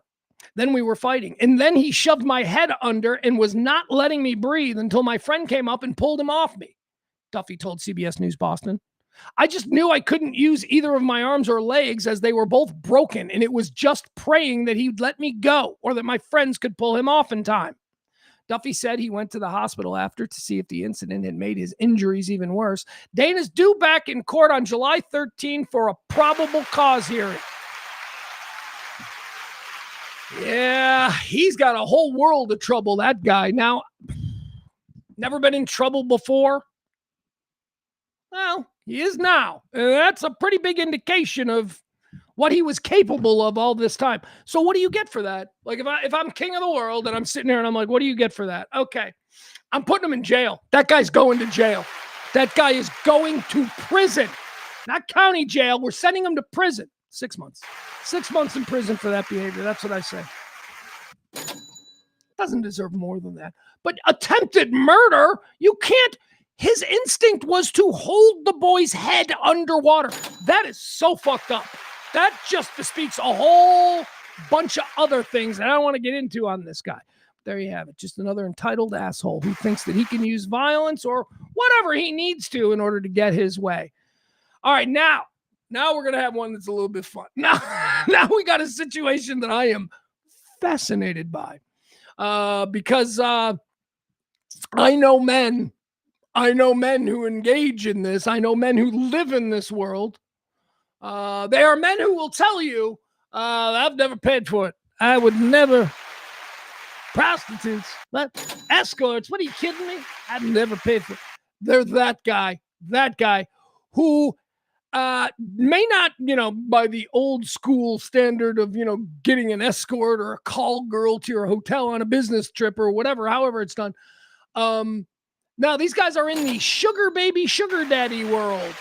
Are you guys familiar with the sugar baby, sugar daddy world? That's a world where middle-aged wealthy men get to have sex with and pretend that they're dating like 25-year-old broke-ass kids. That's basically what the whole sugar baby, sugar daddy world is. And, look, I'm a little jealous. I'm a little jealous. I would absolutely like to squire around a super hot 28-year-old. That'd be fine. That'd be good. Can't afford it, though. Not in my... Not so rich men. Look, you can say, "Oh, Pugs, that's gross." No, it's not. No, it's not. That's natural. It is natural for men at any age to be attracted to beautiful women. It's not natural for men at any age to be attracted to children, but beautiful women. And if you're going to say she's only 25, yeah, she's 25. She's all of 25. Okay. Jesus, you're 25 in porn. They put you in the MILF category these days. So stop it. I'm not talking about weird ass, 75-year-olds dating 19-year-olds. Okay. We can all agree that's strange. But, a guy who owns 5 car dealerships, who's been through an awful divorce, he's got a shit ton of money. Yeah. He goes on a site and all of a sudden he's got a girlfriend that he goes to things with and she's really hot. And what does he do? He buys her expensive handbags. Maybe he picks up her car payment. Maybe in some cases it's rent. I'm just paying your rent. But sometimes the sugar baby, sugar daddy situation gets a little bit complicated. Because in my opinion, a sugar baby is a prostitute by another name. Sorry, I feel the same way about Melania Trump. She's a prostitute by another name. Sugar babies have sex with men they don't want to have sex with in return for financial gain. That's what it is. It may not be the leave money on the dresser kind of thing from the, old school, but it's very similar. It's a more modernized kind of way. So there are all these kinds of sugar baby sites and all of these things. And, men are introduced. And of course it works because women are like, wait, I don't want a waitress anymore. You mean I can get a gross 60-year-old boyfriend and he'll pay my rent, right? That's the attraction to a kind of woman who will use her sexuality for her own benefit, which is something I do not have a problem with. I might do it myself, but I do also reserve the right to morally judge you for that. Okay. I think that using one's, how do I say that? I think that it's just duplicitous. I think that the man in the sugar baby, sugar daddy configuration, I think that the man on some level convinces himself that this person actually likes them. Right? Like the idiot strip club who's like, dude, she's really paying attention to me. Yeah, it's because you're giving her $20 a dance. No, I think she likes me. No, she doesn't. So there's kind of a whole sad thing there. I had a friend who was very involved in the sugar baby world, Bruce X. Maybe you remember Bruce X. Bruce X founded and owned Metro Video, which was sold off to Vivid for like $50 million. And so he was involved in the adult film industry, although Bruce wasn't involved in the adult film industry as a performer or a producer. And actually he was a producer. He was just the money. He just invested a whole bunch of money and these people made the business go. And he gets to claim that he's, founder. But he was in the sugar baby world. And he didn't have any illusions. Like he knew, he was very cold about it. He's like, this is a transaction and this is not love. But I do think some guys, I think that's like what the sugar baby is looking for. The guy that they can dupe, right? The guy that they can emotionally control by allowing him to believe that this isn't really just a financial relationship. Well, we've got an example of this. This is insane. This is at a mall, some fancy mall in Tampa, and it's a sugar baby. She's 22 years old. She's gross too. She's got bad tattoos and she's stupid. Not only that, but she's a criminal. She's a criminal sugar baby. And she ropes her sugar daddy into it. And it has a resolution that you're not going to want to miss. So here's the deal. This girl is at the mall and she wants a fancy purse from Louis Vuitton because she's hot. All right, that's pretty much it.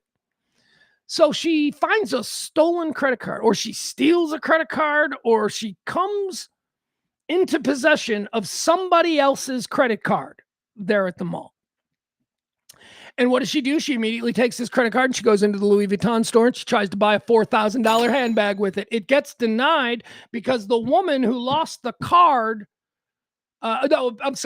before the Louis Vuitton store, she went into Nordstrom's and she spent $1,000 worth of stuff on this found card. This is the sugar baby just running around the mall with a found stolen credit card. Goes to Nordstrom's, $1,000. The girl is still at the mall who lost her card. She gets an alert. She gets an alert that her card's being used for $1,000. She hits the fraud button, so it stops the card. Apparently stopped it just before Sugar Baby goes to the Louis Vuitton store and tries to buy a $4,000 purse with the card. She gets rejected. Now, at the time, it's not a criminal matter. It's just the card didn't go through. And she's like, oh, I must have used the wrong card. So she puts it in her pocket and she leaves the store. Like 5 minutes later, the girl whose credit card is stolen gets another alert that it was attempted to be used at the Louis Vuitton store. So the girl whose card it is goes to the Louis Vuitton store and says, my card was just used. Can you tell me, did anyone get denied? And they're like, yeah, we just had a girl come in here and she tried to buy a $4,000 purse and it got denied. So they described the girl. The woman whose card was stolen called the police and the police showed up. So the police are there now and they're talking to the girl. And I can show you all this, but it's about a 40-minute body cam video and we don't need to do that. So I'm just giving you the catch-up details.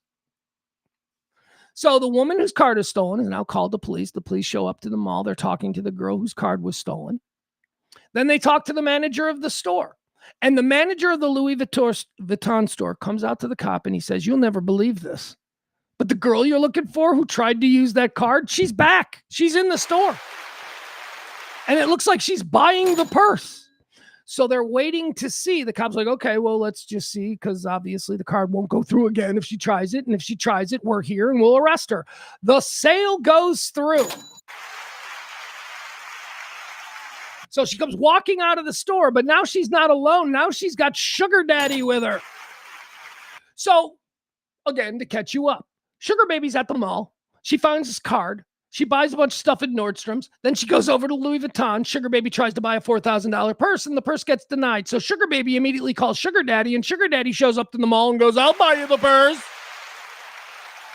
So now the police are waiting outside the store. And Sugar Baby and Sugar Daddy are coming out. The sale went through. They just legally bought a purse because Sugar Daddy got roped into it. That's where we're going to pick this up. Sugar Daddy has no idea what's happening, but the police confront the girl right away outside the store. And of course, she lies about everything. Like, I don't have time to go through the whole video. She lies about everything. They've got it all on video. They've got the login number from her when she tried to swipe the card. They've got her dead to rights. The cop was sitting outside the store watching her. The store manager is identifying her. She's dead to rights. And the cop goes, did you come in here and try to use a card? And she goes, no.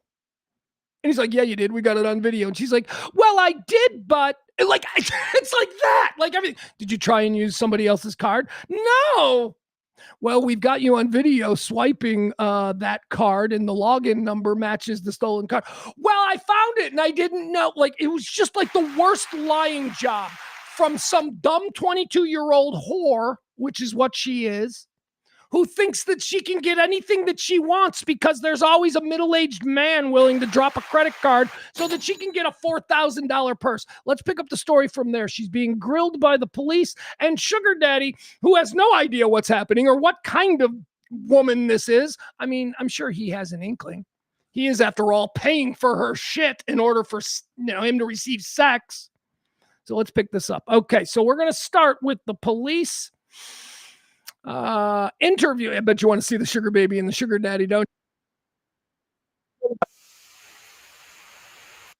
Okay, is this it? Yeah, okay. So great. It starts right where we want to be. All right, here you go. This is Sugar Baby and Sugar Daddy trying to explain to the police what just happened. All right, there she is with her bad trash, grew up on the pole tattoos. That's what she's got. And him.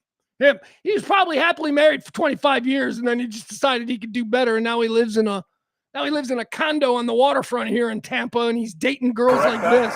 Well, I should say she comes back with you. Okay. So you weren't a part of the original thing at all whatsoever. Okay. So you weren't a part of it whatsoever.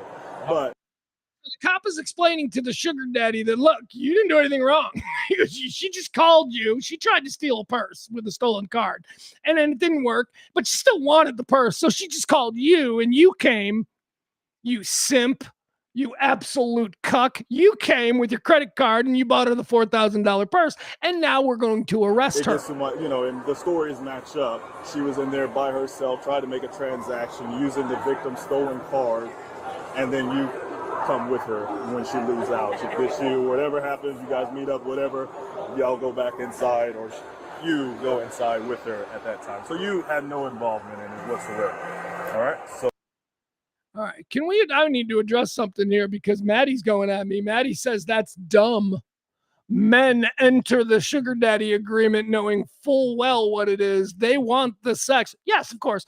She's arm candy and the power they hold in the relationship. Men aren't victims here. Nobody fucking said men were victims, Maddie. What I'm saying is that men, many of them, delude themselves into thinking that this is a real relationship. And the men are 100% of the time more likely to fall emotionally for this relationship, even though they know that they're paying and all of this stuff. They are still going to find themselves having it. It happens all the time, Maddie. I'm a guy. I know guy. I've been in the strip clubs when guys say things like, she really likes me.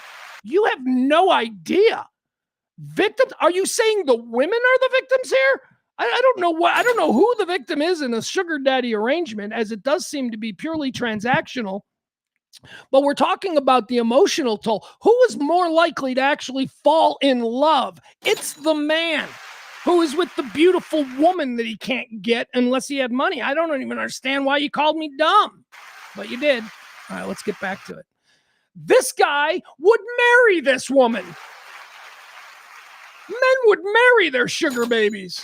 Not all, but there are some sad cases, and I don't think this guy is one, and you'll see why. Yeah, we'll get that. We'll get that. Speak, and I'm afraid go ahead. Because go ahead. you accused me of interrupting you, so let me know when you're ready. Go ahead, whenever you're ready to talk. Okay. So I met her someplace else, and it took us about 20 minutes to get in there. Right. Right? You keep saying that I was either we or us, and so that's not really what counts. So what you're saying is she went in there as Laura, and she used somebody else's card, and she used it downstairs at Nordstrom's. Downstairs or upstairs, whichever one. Okay, yes. She used that card also as Laura over at Nordstrom's? That I'm not too worried about. Right now we're worried about the Louis Vuitton. So it's two different incidents here.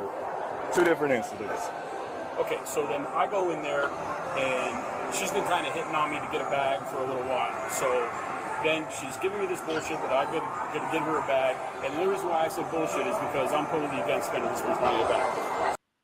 He's totally against spending $4,000 for a bag, but she caught him at a good moment. So he ran up to the mall and purchased the bag for her. I do it. So now, that's just because of my own principles. I never spent this much money on a bag or whatever. Right. So I go and I buy the bag. It has nothing to do with the previous stuff, and I can't really tell. Are you saying that she was alone and she was popping in and doing all these things? Yeah. So once again, yes. So earlier today, she was by herself again. She was by herself. Today? Earlier. In here like 10 minutes before. Wait. I wanted to do that. So earlier today, what time? Don't know. She knows to shut up. She knows that when Daddy says I'm talking to shut up. Issue, right? She was in it. Issue to me because I know what her time is. Well, she just by her. What is the big issue? Like, what are you trying to dispute? Because by her own, hold on, by her own admission, she said she was in there by her. Okay, actually, you don't even need to be here. Actually, so you can go ahead and leave. You don't. I mean, there's no point in me even talking to you because you were not a part of this whatsoever. Just like you wanted me to clarify with the we. So you are not involved in this whatsoever. My issue is with her. All right. Okay, but the time. So right now you're being detained, all right, for an investigation. Okay. That's what's happening right now. So right now you're not free to leave at whatsoever. Okay. All right. This guy is such a fool. He's just looking at it. He's embarrassed. He's now got to stand in front of another man and be like, yeah, she called me for a $4,000 purse and I just hopped to it. You can tell, like, it's all setting in on him too. He's like, oh, this is so fucking embarrassing. Because like I said, I'm conducting an investigation into the theft. So that's what's going to happen right now, okay? So what I just need you to do, just stay right there. Don't move. If you want to, you can move against the wall there or whatever to get out of the way, though. Okay. Hey, are they able to have the cash here? Because I don't want to leave. I also can't. Is she hot or does she just look trampy? Like, I think she just looks trampy. She doesn't look hot. She's mid at best. She's got big boobs. She's got big boobs and she's showing them off. But I don't know. Just the person who That's hotter. This from the back to me. This is hotter than that tramp. did the transaction and this transaction, just come out right quick and talk to me. All righty, ma'am. We're going to go out to my police car, okay? Because you're under arrest right now. So go out. Otherwise, I'm asking you to listen. All right, so now they're going to lead her through. This is going to take a while, so let me just fast forward to where I want to be because, boy, oh boy, does this have a payoff that you're going to enjoy. Let's see, 21:55. All right, let's get into here. Yeah, let's go right here. Let's see where we are. All right. You would even lie about that. So we'll start over, okay? We'll start over. We're going to forget the past. We're going to start over, okay? Officer. He just went through the list of lies that she's told him that she has gone back on. And so he's like, we're going to start over. We're going to wipe the slate read clean. The suspect her Miranda rights and methodically laid out the entire course of the offense based on established investigative procedures. This demonstrated the professionalism of law enforcement. The suspect was given an opportunity to make a voluntary admission, but when she continued to provide evasive responses, officers relied on logical, evidence-based questioning to dismantle the suspect's psychological defenses. Oh, yeah, she's going to go to jail. Yeah, especially that. All right, this is the woman whose card was stolen, who was at the mall. I mean, you would think that if you find, like, I don't know how this happened, but it seems to have happened in very quick succession. So I'm wondering if the sugar baby saw this woman drop the card. Like, did the card fall out of her purse and did the sugar baby pick it up and immediately head to Nordstrom's before this woman had any chance to even realize that she didn't have the card? She obviously, she stated it earlier when she was talking to the police. We skipped over it, but she stated that she was made aware of it almost immediately by the fraud protection on her card. It's a felony crime, so yes, it is. A felony. Hold on. All right, so let's get to the payoff here. Handcuffs are secured. While a confession at this stage may be necessary for the judicial process, it cannot erase criminal liability that has already been established. A moment of greed can cost an entire future. All right, you want to call? All right, so here we go. So they're going to let her make a phone call so that somebody can come and bail her out. Who do you think Sugar Baby is going to call to get bailed out? How do you think that's going to go? Let's watch. I could take this off No. loosen it a little bit, maybe. No. Okay, how do I do this? You're gonna gotta swing your arms out or whatever. I'm gonna call him and my mom after, okay? Say it again. Can I call him and my mom after? She's got big hoots. That's it. That's her. That's all she's got to offer in the Sugar Baby world. Big giant hooters. Yeah, go ahead. That's enough for a lot of guys. All right. She's calling Sugar Daddy. She needs Sugar Daddy to come and bail her out. He just spent $4,000 on a purse. This seems like a natural call. Babe, I'm sorry. You're on speaker right now. Go ahead.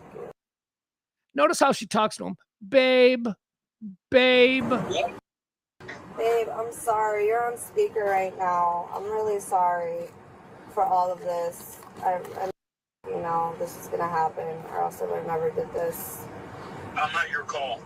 What? Fuck yeah! That's the only responsible answer to her. I'm not your call. I am not your first call. What are you doing? I'm not your. Never did this. I'm not your call. What? Nope. I'm not your one phone call. What do you mean? I said it clear. What do you mean, babe? You can't help me? No. What do you mean, babe? You can't help me? Are you serious? Yeah, I'm going home. Well, what about everything? Don't tell you, man. I mean, you're. She's like, what about everything? Like, what, did they have a plan? Was there some promise that after he bought her the bag, everything would happen? And she's like, but what about everything? And he's like, I don't know what to tell you, chick.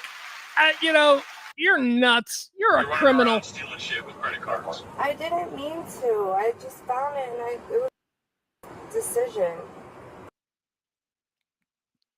You're running around with stolen credit cards. I didn't mean to, Daddy. I hate this. I hate this dynamic. Stealing shit with credit cards. I didn't mean to. I just found it and it was a decision. Yep, it was. You're taking me in jail. I don't know how I can help you. You can't help me bail me out tomorrow? No. Seriously? Yeah. Call your dad. They can't Call your dad. help me, babe. You have to. It's a family issue. But they don't have it to help me. You gotta deal with it. What do you mean? The suspect attempted to contact an accompanying individual to request bail assistance, but the request was refused and met with criticism. All right, that's all we need. That's a happy ending to me. That's the whole sugar baby, sugar daddy dynamic. I just loved his instinctive response to, I'm not your call. What are you, nuts? You just roped me into something. I almost got into an argument with a cop at a mall where people know me. Are you nuts? I'm not your call. Call your dad. But babe, what about everything? Yeah, what about everything? I'm on the Sugar Baby app right now looking for your replacement. My God, what an awful, awful woman she is. Just, could you imagine? Could you imagine the type of, well, maybe, I don't want to put this on anybody, but is that really that big of a dilemma? Like, if you were to find a credit card, is it like an actual hard choice to go, I should use it and steal all of their credit? Or do you just pick it up and hand it to a security desk or something? It's not that hard of a choice. Who would think, I'm going to use this. I would be scared to death that it didn't work. And I wouldn't want to be in the back seat of a police car thinking, well, here I am. I always think ahead. My son makes fun of me because I always think ahead. Oh, it culminated in a huge fight once. We were going to the store. And my son wasn't wearing shoes. And he's like, I'm just going to wait in the car. And he's not wearing shoes. I'm like, get your shoes. He's like, what do I need shoes for? I'm just going to the car. And I'm like, what do you need shoes for? Okay, let's say we get a flat tire. Let's say we get a car accident. Let's say the car breaks down. Let's say we got to walk, right? And I'm like, all of these things that could happen, why just put some fucking shoes on?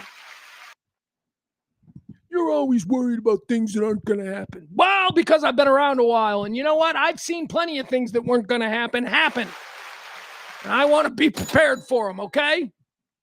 Jeez. He likes to, we have this here at the studio where we do the show. We have this balcony. And we've been having some really nice nights. We're sitting out on the balcony and just talking and, enjoying the I can't spend more than like 10 minutes on the balcony because I just have this vision that the balcony's going to collapse. It's totally absurd.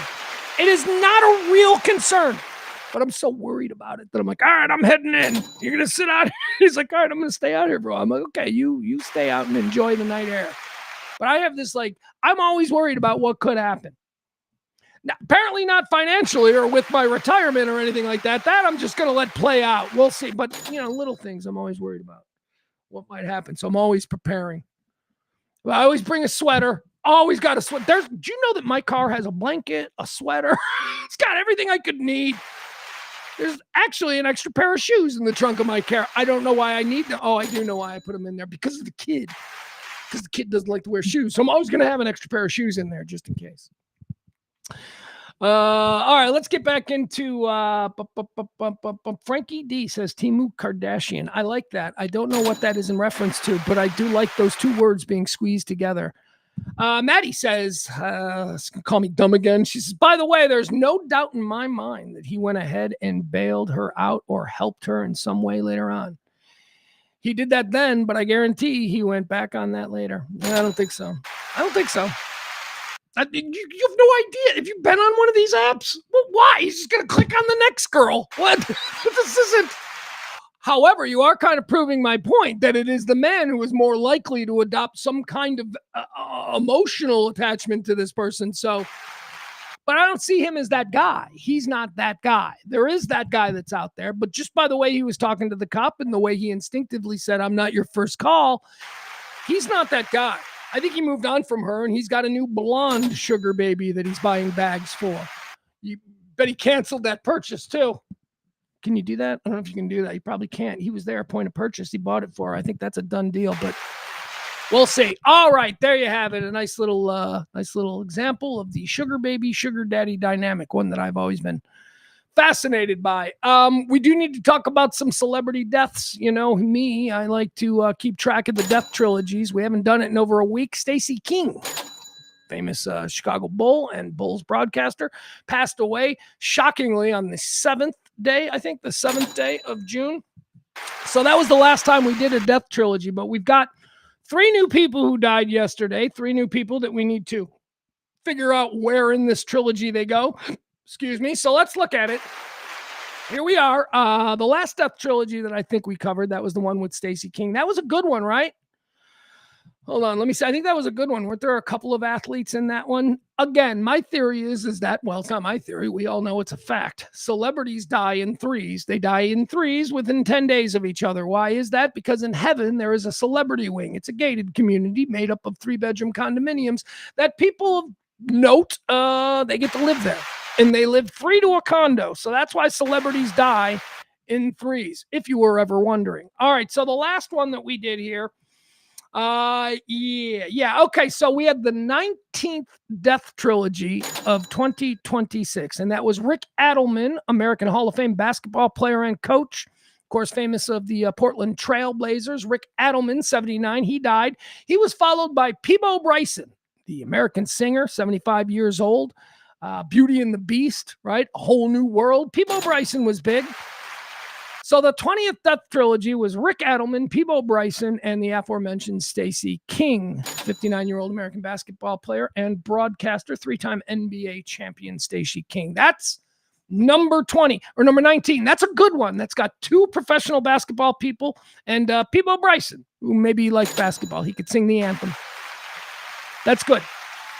Then we had 20. We didn't cover 20. We didn't talk about 20 because 20 happened over. I don't like to do the death trilogy every week. Maybe every couple of weeks we get ourselves caught up. Last week on the 12th, the 13th, and the 14th. On the 12th, we lost Gene Shalit. I think I mentioned that during the show. He was 100 years old. The guy with the big bushy mustache. He used to do movie reviews on the Today Show in the 70s and 80s. Gene Shalit died on the 12th day of June. On the 13th day of June, this one, it happened over a weekend, I think. I think this happened on a Saturday, and I don't know that it got any play, but I was kind of shocked by it. Alden Smith, 36-year-old former professional football player. I think he was Rookie of the Year, right? High draft pick of the San Francisco 49ers. Had an amazing breakout year. What as a rookie, what did he have, like 14 sacks or something? Played the end of his career with the Dallas Cowboys. Had a cup of coffee with the Dallas Cowboys. Alden Smith, 36 years old. He died. He had a really sad career. He was an alcoholic, and alcoholism and addiction issues destroyed what was, after his rookie year, one of the most promising. He looked like he was going to be Myles Garrett or Micah Parsons for the next 10 years. Didn't happen. He got suspended multiple times by the league because of drunk driving incidents, and took 3 full years off in his prime from the NFL. He finished his career with the Dallas Cowboys. He died, Alden Smith, on the 13th day of June at the age of 36 years old. He was found dead in his car. Then on the 14th, somebody by the name of Oliver Tree died. Have you ever heard of Oliver Tree? He's a 32-year-old American singer-songwriter. Apparently, he's kind of famous. He died in a helicopter accident in Brazil. And the reason I mention Oliver Tree, I've never heard of him. He's an American. He died in Brazil. I've never heard of him, but my God, this is what he looks like. Look at that guy. He's like some hip-hop guy from California. He died in a Brazilian helicopter accident with a bunch of record company executives, some YouTubers, and somebody else. But look at that. Never heard of Oliver Tree until he died, but I did a little research, and he's a celebrity. Just because I don't know who he is doesn't mean he's not celebrated by somebody. I'm going to celebrate his look because that is a choice. Oliver Tree was out here making choices with his life, and I approve. All right, so let's see. Where are we on that? So we've got you, the Oliver Tree. All right, so that is the 20th death trilogy. That is Gene Shalit, Alden Smith, and Oliver Tree. It comprises dates ranging from the 12th day of June to the 14th day of June. All right, now let's do the one that we just closed out. That's right. That's why we're doing this. And I got to tell you, this is strange. They all became known on the same day. So, that's called a natural. When three celebrities die on the same day, they get the big corner unit. They get the unit with the washer and dryer in the unit. They also get the wraparound balcony. That's when three celebrities die on the same day, that's what you get. That's not the case, though. Although they were all reported on the same day yesterday, the 17th day of June. One of them, as it turns out, died on the 16th, and that would be 35-year-old American actress Dave Chase. Let me show you Dave Chase. I remember her from a movie that I really liked, that I don't know that anybody, it wasn't really a big hit, but I really liked this movie, and I thought she was a terrific young actress. Here she is, Dave Chase. You might remember her from Johnny Darko. You remember Johnny Darko? Jake Gyllenhaal? She was the sister in Donnie Darko. I think they even made a spinoff with her character as the lead character. She was also Lilo of Lilo and Stitch. I'm unfamiliar with Lilo and Stitch. It's not really, I'm a grown-ass man the entire time Lilo and Stitch was around, so I didn't really watch it, but I guess it's a kid's show, and she was the star of that. Look at her. She's a beautiful young woman. 35 years old. She died of complications from meningitis in a Los Angeles area hospital room. But it's a sad story. She apparently stopped acting a number of years ago and became a full-blown drug addict. And she had been homeless and living. Look at this beautiful young woman she was Lilo of Lilo and Stitch. That's like a big franchise. She's the voice. How does she stop acting and then turn homeless at like 28, right? I mean, you would think, and she's pretty. And she was, like I said, at Johnny Darko, she stood out. I know who she is. Anyway, there she is. There she is from the Johnny Darko era. What a sad thing. She died of meningitis, probably caused by drug addiction or dirty needles or whatever. And she got sick and she ended up in a hospital and there was a GoFundMe for her. But before the GoFundMe could even be launched, she died of whatever it is. Very sad. Okay, so there you have it. That's the first one in. 35-year-old Lilo. Her name is hold on, I lost my place. Dave Chase, but hold on, I lost my place here. For some reason, my page went nuts. All right, there you have it. Dave Chase, she's dead. She died. We go back to the Death Trilogy page. All right, that was on the 16th. The 16th. On the 17th, the 17th day, yesterday, this is where we had two naturals and two weird naturals because they are two people who are at the same time famous nationally and in one case globally. But also icons of Chicago. They are local guys. Two famous local guys died. Iconic. I've met them both. In my years of Chicago radio. One of them I really love, and I'm going to spend a moment telling you about this guy. Maybe even watch a little something from this guy. But first, we're going to talk about Walter Parazaider. Walter Parazaider died at 81 years old. Who is Walter Parazaider? He is the founding member, the creator of the band Chicago. Now, you may know the name Peter Cetera or Terry Kath or some of the other names, but no, it was Walter Pearzader who was he put the horn section together. It was his idea. He said a rock band with horns. That was Walter Pearzader. He died yesterday at his home outside Chicago, 81 years old, American Rock and Roll Hall of Fame member, founding member of the band Chicago, and a good guy. Good guy. I don't know. I met him a couple of times because over the years he has come on. Chicago would do a special show for charity or whatever, and so we'd have Walt and maybe some other the guys from Chicago. There was like a mishmash super band. This was like back in the 90s. There was a mishmash super band put together between members of REO Speedwagon, Styx, and Chicago for some charity. I don't remember what it was, but I remember they all came in as one band, and Walter was there. And smart guy, classy guy, doesn't look like a rock star, wore suits and button-up shirts, Walter Pearzader, 81 years old. He joins Dave Chase, the voice of Lilo, in the celebrity wing there for this Death Trilogy. All right, so now the next guy that I want to mention, hold on, died yesterday. This one upset me. When I saw it, I was like, oh, that really does kind of suck. So let me give you an example of, nope, not that. Sorry. Here we go. All right. Yep. We'll do this one. Hold on. I don't know why nothing is working here, right? Okay. So yesterday after the show, I was flipping through some stuff and I saw that Tom Dreesen died. Tom Dreesen is a stand-up comedian. Tom Dreesen is, him. He's one of those guys. He never made it to the top tier of stand-up comedy. He didn't really need to because he got a ticket to ride in a whole different way than people get famous. But Tom Dreesen was a comedian, a stand-up comedian. He was famous in the 1970s, the early 1970s. There was a comedy team called Tim and Tom. Tim and Tom it was the first interracial comedy duo back in an era where there were, comedy duos, the Smothers Brothers, Cheech and Chong, whatever. There was Tim and Tom. And it was very much a 1972, I'm a white guy, I'm a black guy. Tim, by the way, is Tim Reed, Venus Flytrap from WKRP in Cincinnati. So Tim Reed and Tom Dreesen were comedy partners. Once that kind of ran its course, they went their separate ways, and Tom Dreesen would continue to do comedy and work Vegas for years and years. And I'm going to get to why we all knew who Tom Dreesen was.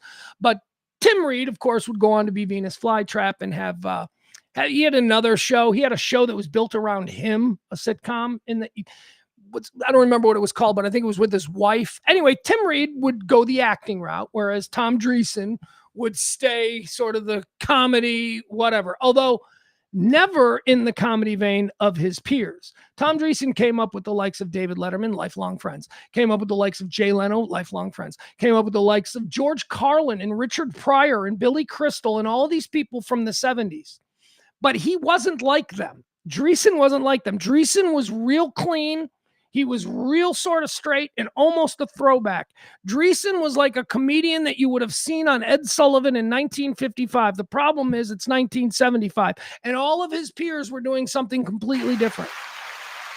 So in the annals of great comedy of the 70s and stuff, you didn't really think of Tom Dreesen, but he was a gigging, working comedian who was known. He also did a whole bunch of sitcom things in the 70s. So you've seen him pop up on shit, right? So he's familiar. Johnny Carson, he did like 50 Carsons. He did like 40 Lettermans. He was famous for being a guy who played Vegas and would go on his friend's Carson Letterman show to promote it. That's who Tom Dreesen was. He died yesterday here in Chicago. Here's how Tom Dreesen got his footing in Hollywood. And it's why I love the guy, because he didn't shy away from it. Tom Dreesen was adopted by Frank Sinatra in like 1980. Frank Sinatra somehow caught Tom Dreesen at some lounge in Vegas and went, "Hey kid, how'd you like to ride this rocket ship?" So Tom Dreesen essentially just tabled his entire career and went, "Okay, I'm going to be Frank Sinatra's opener for the next 20 years. He became a part of Frank's inner circle. He became one of Frank Sinatra's best friends. And, you know, he has talked, I've heard him in interviews multiple times on shows that I've been producing where he talked about that decision and how the decision was, well, I continue trying to be a comedian and compete with the likes of Letterman and all of that, and one day hope to be able to get on a big stage at Caesars. Or I can just hang out with Frank for the next 20 years and we'll just see what happens. That's the choice that Dreesen made. And it was pretty cool. Now, I came to know Tom Dreesen very early in my radio career. I used to produce for a guy, an overnight talk show host here in Chicago. He was an icon. He did the show for like 30 years. His name was Eddie Schwartz. This is back when the least talented guy at the radio station wasn't necessarily doing overnights. Eddie was great at what he could do. And he had a lot of really high-powered friends. Everybody loved Eddie. Richard Pryor, George Carlin, all of these people would just call. They just call, pick up the phone. Who is it? Hey, it's George Carlin. I want to check in with Eddie. Holy shit. And you put it on, you know, that's who this guy Eddie was. Well, Tom Dreesen was a friend of Eddie's. Tom Dreesen used to come by all the time. And I remember it was one of my first nights working in radio. I was scared, man. I was probably 20, 21 years old. It's 3:00 in the morning. Tom Dreesen just flew in. He checked into the Westin across the street from our radio station. And he's called the show saying, I want to go sit with Eddie for a couple hours. All right. That's what we did. So my job was, because we had moved studios since the last time that Tom Dreesen apparently had been on Eddie's show, my job was to go find Tom Dreesen, who was wandering around the John Hancock building at 2:00 in the morning, and bring him up to the studio and make sure that, you know, he gets there. So that was my job as a cub, intern, overnight kid, whatever, still in college, but this is what I'm doing at nights. I couldn't find him. So I see this guy. You have to realize it's 2:30 in the morning in downtown Chicago. There's nobody on the street. There's nobody. So I come out to the front of the John Hancock building and I look to the Westin Hotel where I knew that Tom Dreesen was staying, and I see one man walking across the street back towards the Westin. So I'm like, oh, shit, is that him?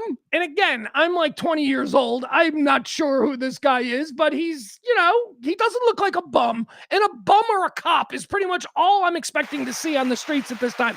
So I yell, Mr. Dreesen. And this guy stops in the streets and he goes, call me Tom. It was just like so weird. And he turns and he starts walking to me, and I'm walking towards him, and I'm like, hi, sir, my name is this, and I'm with Eddie's show, and I was sent down here to find you, and I'm so sorry that we had this problem. And he's like, you know what? Don't worry about it, because I haven't been here in a while. I guess you guys moved. And I'm trying to move him back towards the building where the studio is, but he's now continuing to walk towards his hotel. So I'm thinking in my head, did I screw this? Is he not going to do the show now? And I go, Mr. Dreesen, we'd love to get you in the seat up there. You know, Eddie's always wanting to talk to you. And he's like, yeah, hold on. I got to go up to my room. I forgot something.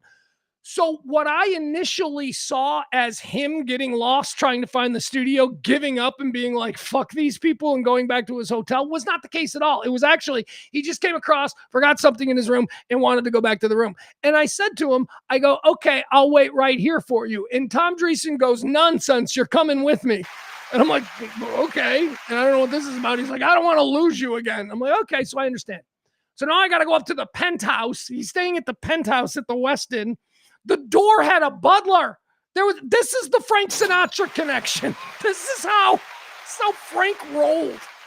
So I get up there, and I don't know, the butler's name was like Bob or something. And Tom gets out of the elevator, and I'm following him. It's a private elevator to his room. And he's walking to the room, and the butler is just sitting there in a chair outside the door. And he goes, Bob, this is a friend of Eddie Schwartz. And Bob is like, oh, wow, Eddie's the best. Tell him I said hi. I don't know if Bob knows Eddie, but I am in a world where I'm like, what is happening here? So I go into his penthouse. Tom Dreesen, his bags are there. It's like he just checked in. His bags are all over the place. And he's like, have a seat. And I'm like, I got to get you back to the studio, dude. I go, what do you mean have a seat? What are you going to shower? The dude made a drink. He like walked in. What did he forget? Remember, he's like, I forgot something. He wanted a drink. He made a drink and he's like, can I get you a cocktail? And I'm like, no, thank you, Mr. Dreesen. Anyway, after about 10 minutes, and there were no cell phones, so I wasn't getting blown up by the host going, where the hell are you? After about 10 minutes, and now combined about 40 minutes of me being missing from the show trying to bring Tom Dreesen in, I finally get him back there and I get him up to the studio. And I guess there is no real great payoff to the story. But as a kid who had never really met anybody who rolled that hard, who was like, this is just my life, man, I was blown away by it. And the thing that struck me most is that Tom Dreesen wasn't completely unknown to me. I'd been familiar with him because of this other guy who was a radio personality in Chicago by the name of Steve Dahl, who I really liked. And Steve Dahl spent about 15 years just destroying Tom Dreesen. Every time the name Tom Dreesen came up, it was like the worst possible. Oh, that guy's so lame. Oh, he sucks. Let's make fun of him. Oh, we'll make fun of him. I'll make fun of him. So I had this thing in my head where I'm like, oh, this guy is supposed to be the worst because of Steve Dahl. And then I spent time with him. And I'm like, what a gentleman.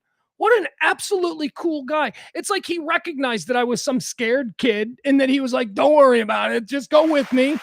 I'm worried that I'm going to get in trouble with Eddie. And Tom's like, I'll handle Eddie. I'm like, okay. I'm like, all right. So when I heard that Tom Dreesen died yesterday, and by the way, I'd come to know him over the years in other ways. He even did Kelly and my show. He played some theater in Dallas and it was like a real random guest, but he came in and I told that story. I'm like, do you remember with Eddie Schwartz? And I don't know if he remembered or not, but he pretended he did. And that's the kind of person he was. It's pretty great. Anyway, this dude, you could sit him down and just say, so what's Frank up to? And he would just go for 40 minutes with the greatest Frank Sinatra stories. It's just insane things that Frank Sinatra did with Tom Dreesen just sitting there right next to him. Here, I want to show you some examples of that. He was a regular on Letterman. Letterman loved him. Dreesen and Letterman are friends that go way back to the early days of, 1970s Hollywood comedy.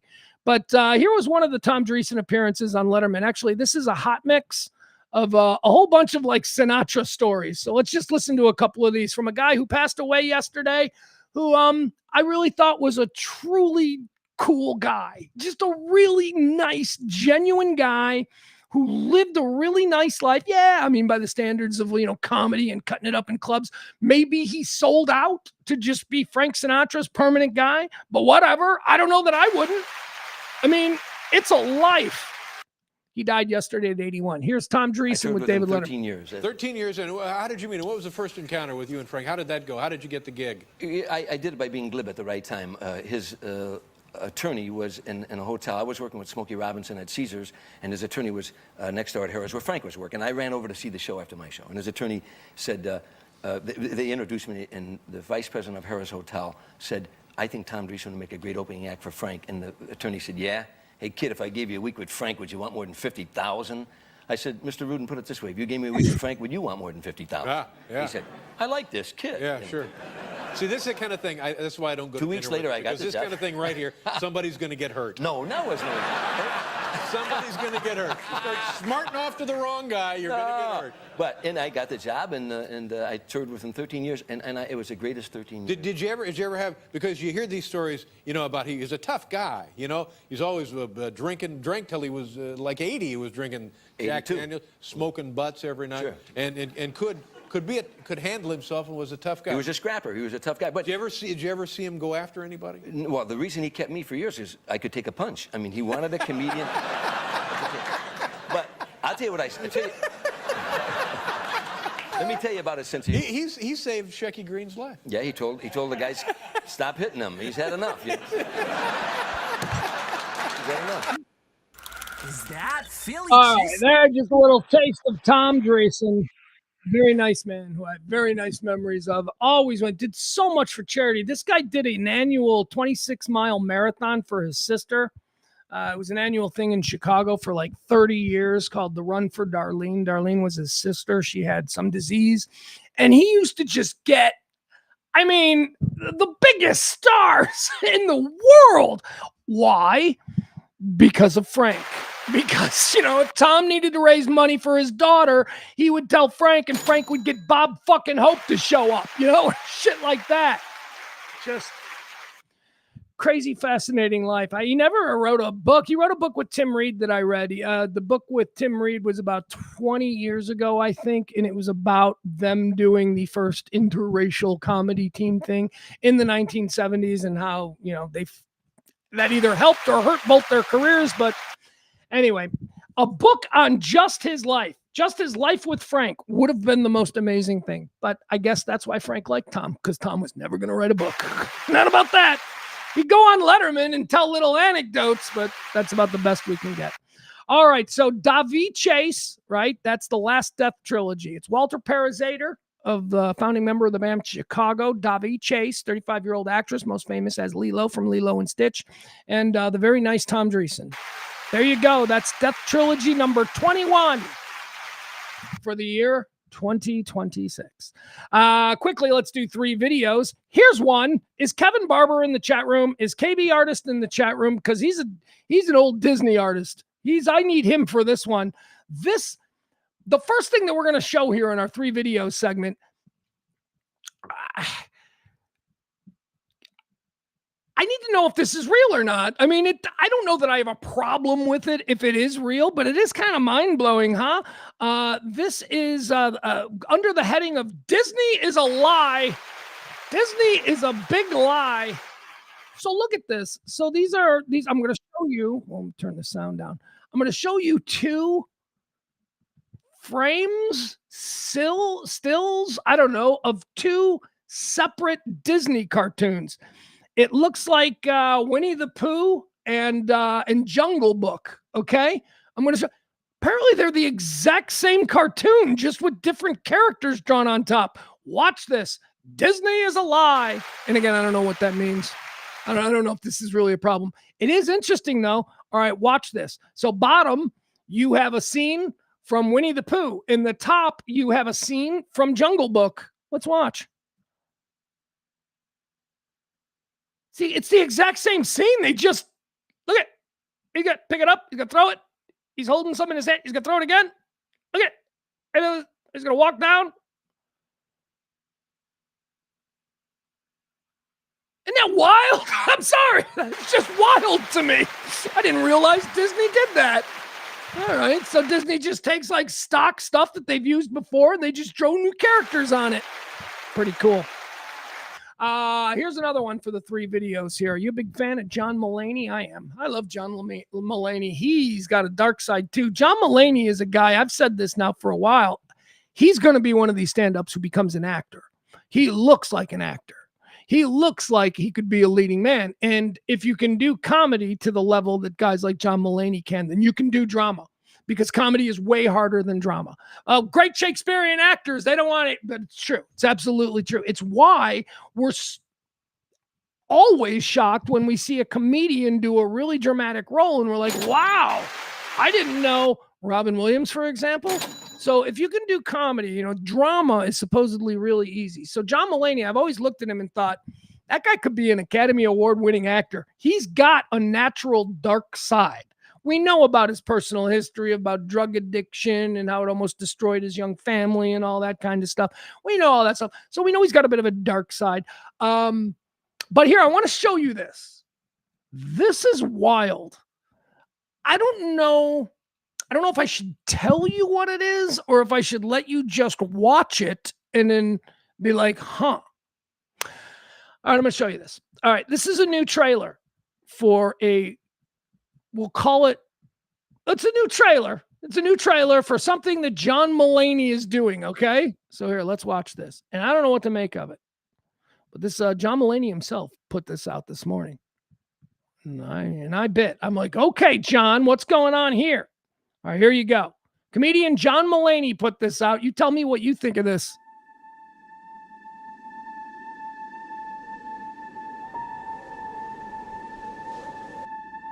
Did you drive up from LA or did you fly in? I flew. Oh, nice. Yeah, that's good. Not too bumpy. Welcome. Everything's going fine. Fun, shows are great, audiences are great. Yeah. Okay. But there's stuff's been weird just tour-wise. This tour? Yeah.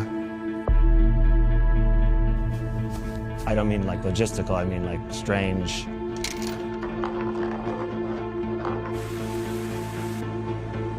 You haven't heard things about me where you go, like, what's going on that tour?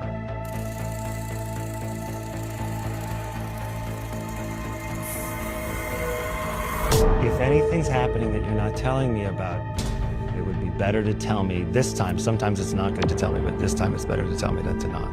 No, I mean, I think you're just a little tired. We're doing so many shows. Do you get enough sleep? Do you need a massage or just... You came from LA to tell me to get a massage?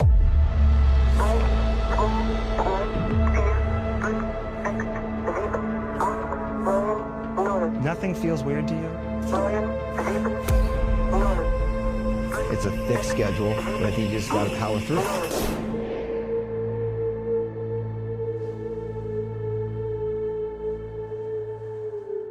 Yeah. Yeah. Yeah. That is a trailer for his comedy tour. That is a trailer for just his stand-up comedy tour that he's in the middle of, Mr. Whatever. I want to see that movie. What is that? I want to see that movie. That movie looks good. It's just a comedy tour. Just being weird. Just being weird. This July 11th show, is this the Wrigley Field show? I think this might be the homecoming Wrigley Field show. Anyway, very weird. Very, very weird. But I love John Mulaney, so I don't know. I'm going to accept it. All right, one more video in the 3 video category. This one should warm all of our hearts because it's 2 super cool people, and the world is, well, seems like we don't have all that many super cool people left, so let's celebrate some of the known super cool people. And by that, of course, I mean John Goodman and Jeff Bridges, famous for everybody's kind of favorite movie, Big Lebowski. I think that movie is so overrated. I think now when I say The Big Lebowski is overrated, that doesn't mean I don't like The Big Lebowski. I love that movie. It's a great movie. But there are people who talk about The Big Lebowski like it's the Bible. It's just a fun movie with really quirky characters and actors who are just going for it. That's why it's a great movie. It's not like, Citizen Kane, but there are people who will, tell you that The Big Lebowski, well, it's the same people who will tell you Shawshank Redemption is the best movie ever made. I'm like, bitch, Shawshank Redemption ain't even as good as Green Mile, which came out around the same time. What are you talking about? But that's just me. Again, movies, as with music and other things of the like, it's all about taste. So here we go. John Goodman is being honored with a star on the Hollywood Walk of Fame. And before we get any further into this, let me just say, what? John Goodman doesn't already have a star on the Hollywood Walk? He's John Goodman. What the? Anyway, John Goodman being honored there on the Hollywood Walk of Fame. And his buddy and, of course, co-star from Big Lebowski, Jeff Bridges, shows up to say a few words. Kind of went like this.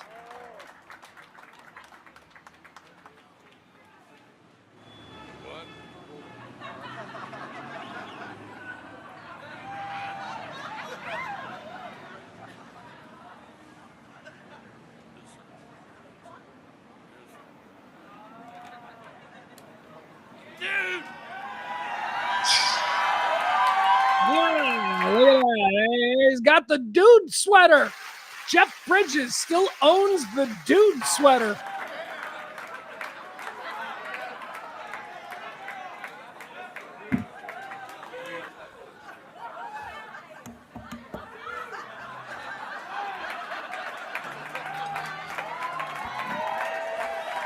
Walter, John, is, well, he's a good actor. He's a good man.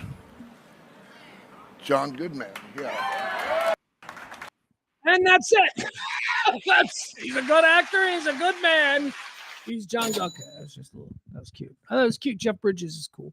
John Goodman is cool. Is The Righteous Gemstones over? I don't remember if that was like a series finale or is it coming back? Anyway, that's a great show. Let's wrap today's show up the way we like to do every day with a little edition of Can't Beat Fun at the Old Ballpark. CBFATOBP. Can't Beat Fun at the Old Ballpark. It rolls off the tongue. This is where I take a look at something that's happening in baseball stadiums, whether Little League fun, anywhere, right? We all bracing baseball here. At least I am, 2026. Can't beat fun at the ballpark today. I don't even know why I want to do this one because this isn't a happy one. Or wait, is this a happy one? Yes. Okay. Yeah, this is what I wanted to show here. Okay. Sorry, it was between two, and I wasn't sure which one I had settled on, but this is the one that I settled on, and it's spinning, and maybe I should have gone with the other one because this one is not. Oh, there we go. Okay, finally. It only had to spin and buffer for about 30 seconds, but that's all right. It's the last thing that we're doing today, so hopefully we'll get through. All right, so I've been talking a lot about the ABS system, which is the automatic umpire balls and strikes system, right? Is that what ABS stands for? Automatic balls and strikes? I don't know. I never really thought about what ABS stands for. We're just calling it the ABS system. Let's call it automatic balls and strikes. So you see, we've had this for a few years in baseball. I want to direct your attention to the screen. You can see the box here. See the box? This is the strike zone box. This is put there by the television broadcast team. Whoever is, got the home rights or is doing the production on this locally. In this case, it's looks like either the Angels or the Diamondbacks, Angels or Diamondbacks. Well, yeah, okay, that's what it would be. Says dbacks.tv right there. So this is the Angels and Diamondbacks. What is this? This would be a Diamondbacks home game. So this is probably the Diamondbacks team, right? So this box has nothing to do with official Major League Baseball. This is just put up there by the production team to give us, the viewers at home, an idea of whether or not that ball was a ball or strike. So anything outside the box is a ball and anything inside the box is a strike. Now, in addition to that, we do have an official way of doing it, and it's the way we've done it for over 100 years, and that is a human being standing behind there going, that was a strike and I'm certain, or that was a ball and I'm certain. Well, as it turns out, after this year, we've installed the new ABS system, which is a computer, a robot that absolutely tells you if it was a ball or a strike. It turns out that the human way of doing it has been terrible. Human umpires are terrible.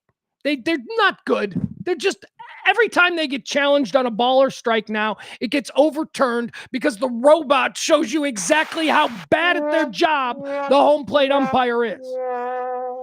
Now, a couple of weeks ago when we were talking about this, I said, the thing that really burns me about this is how much baseball history is fraudulent.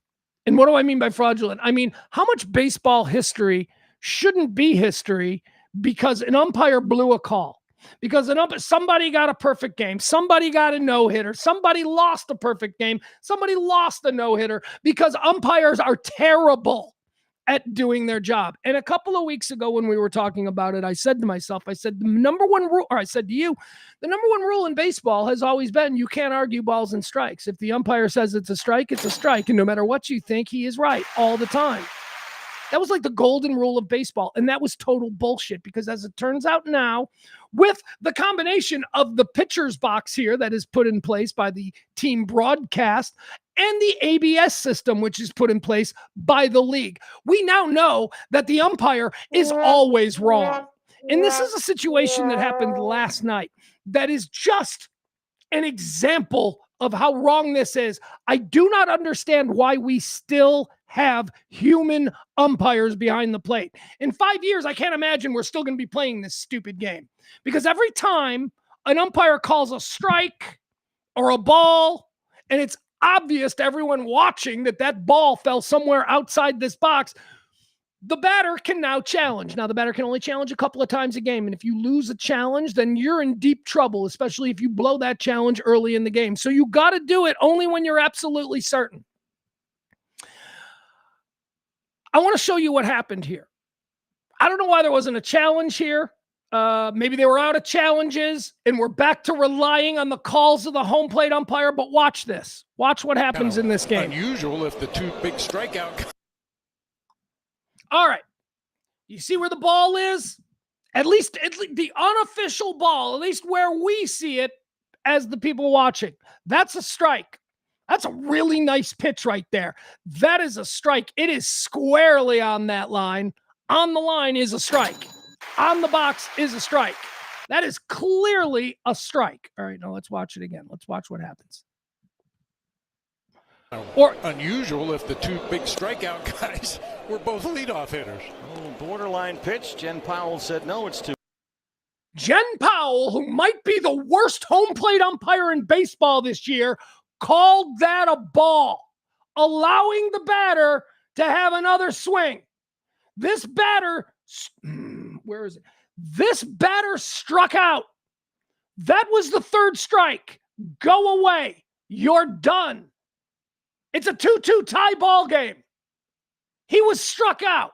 And Jen, who doesn't know what she's doing, not that she's any worse than any of the other umpires out there, but actually statistically she is. She is the worst in baseball this year. Jen called that strike a ball, allowing this guy in a 2-2 game to stay alive. Gabby Moreno wanted it up, trying to frame it. Might have caught the top bar of the zone. He should be out. And Neto gets into another one. Backs up Jordan Lawler deep to center. Jordan chasing after this one. That is fraudulent baseball. That is fraudulent baseball. He should have never seen that pitch. He should have never swung on it. He was struck out. That was a strike, and the human umpire blew it. And I'm getting so sick of seeing this. How do umpires show their faces in public among baseball fans when every single one of us knows that they're, 50-50 at their job at best? It's absurd, you guys. If you watch baseball with any regularity this year, you see the batters challenging it and the umpire always losing. Now, I know it's not always. It's actually quite dramatic the way it plays out.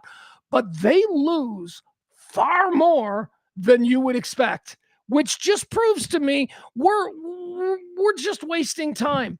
I mean, I guess, we've got ABS, they're trying it this year. So we got the ABS system there.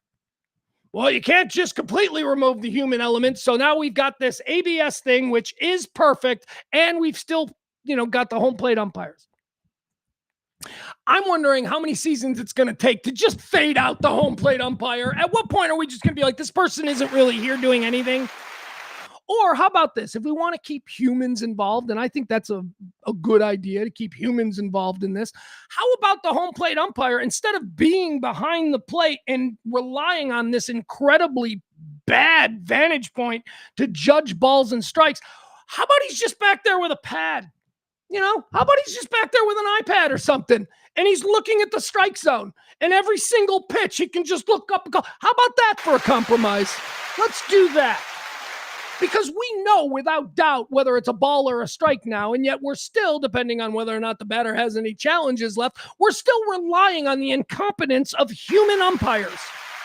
That man right there hit a home run that put his team ahead when he should have been walking his way back to the bench because he struck out. But an umpire made a bad ball and strike call, and on the very next pitch, he went yard. That's fraudulent baseball. I don't care because it didn't happen to my team. I don't really give a shit about the Diamondbacks or the Angels.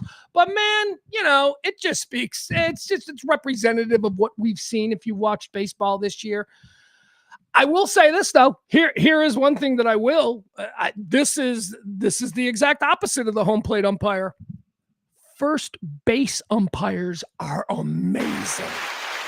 First base umpires are ridiculously accurate, at least, from what I've been able to see. Yeah, you know what I mean? Like a close play at first, where did his foot get down first, or did his ball catch it? And then we watched the clip by clip slow-mo of it, the foot down, the ball coming, which got there first. And even then, when we're looking at it that way, we're like, yeah, I don't know, I can't tell. 9 times out of 10, the first base ump got it right the first time, and I don't know how he sees that. I don't know how that guy sees it so perfectly. Meanwhile, you got the home plate umpire who doesn't know what they're doing. They are terrible home plate umpires. Jesus, they can't even be, they're not even the ones who tell us if the guy went around or not. We got to go to third or first, depending on what side of the play. Home plate umpires. And that Jen Powell, man. And you look, I understand that it's troubling because she's a female umpire. It has nothing to do with the fact that she's a female umpire. I don't think it does, but she is terrible. She is really bad. She's like the worst in the league. All right, that's going to do it. That's going to do it.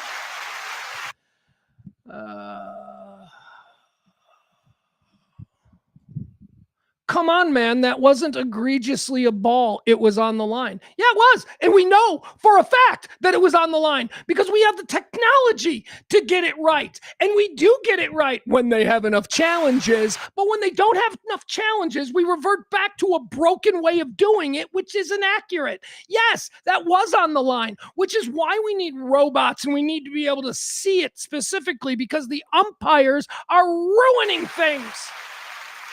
Adam, that guy should not have been there and seen that next pitch in order to hit that home run that put his team up in a tie ball game. That is fraudulent baseball. We have the technology to do it right. Why are you arguing that, well, that was on the line? We don't have to have that debate anymore about whether or not the ball is on the line. We know. We now know without a doubt, but we're still relying on home plate umpires who are going to make educated guesses.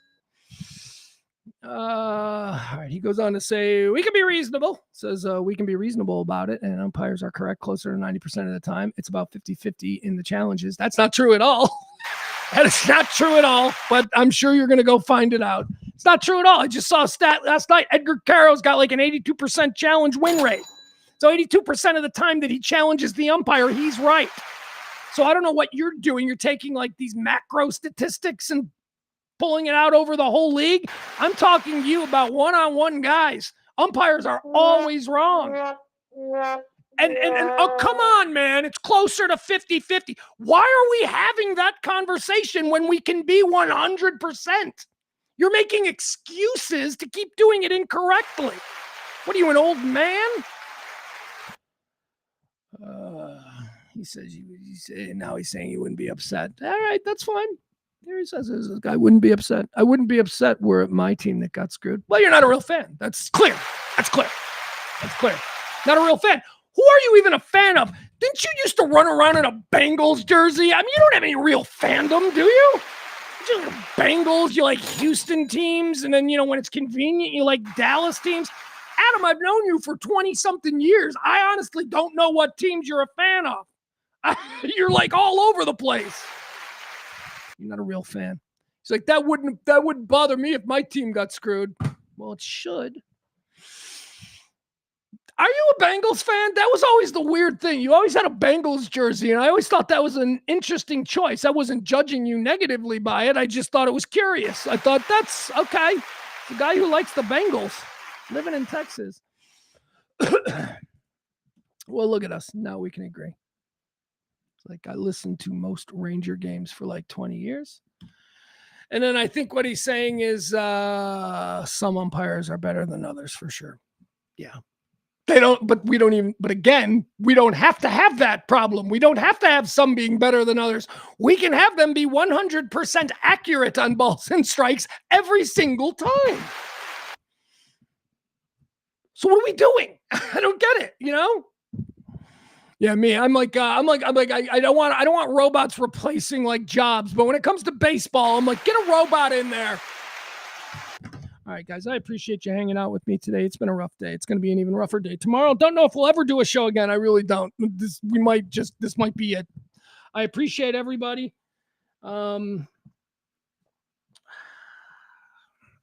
don't know how to close up shop today, other than to say I thank you all for everything, and I appreciate it.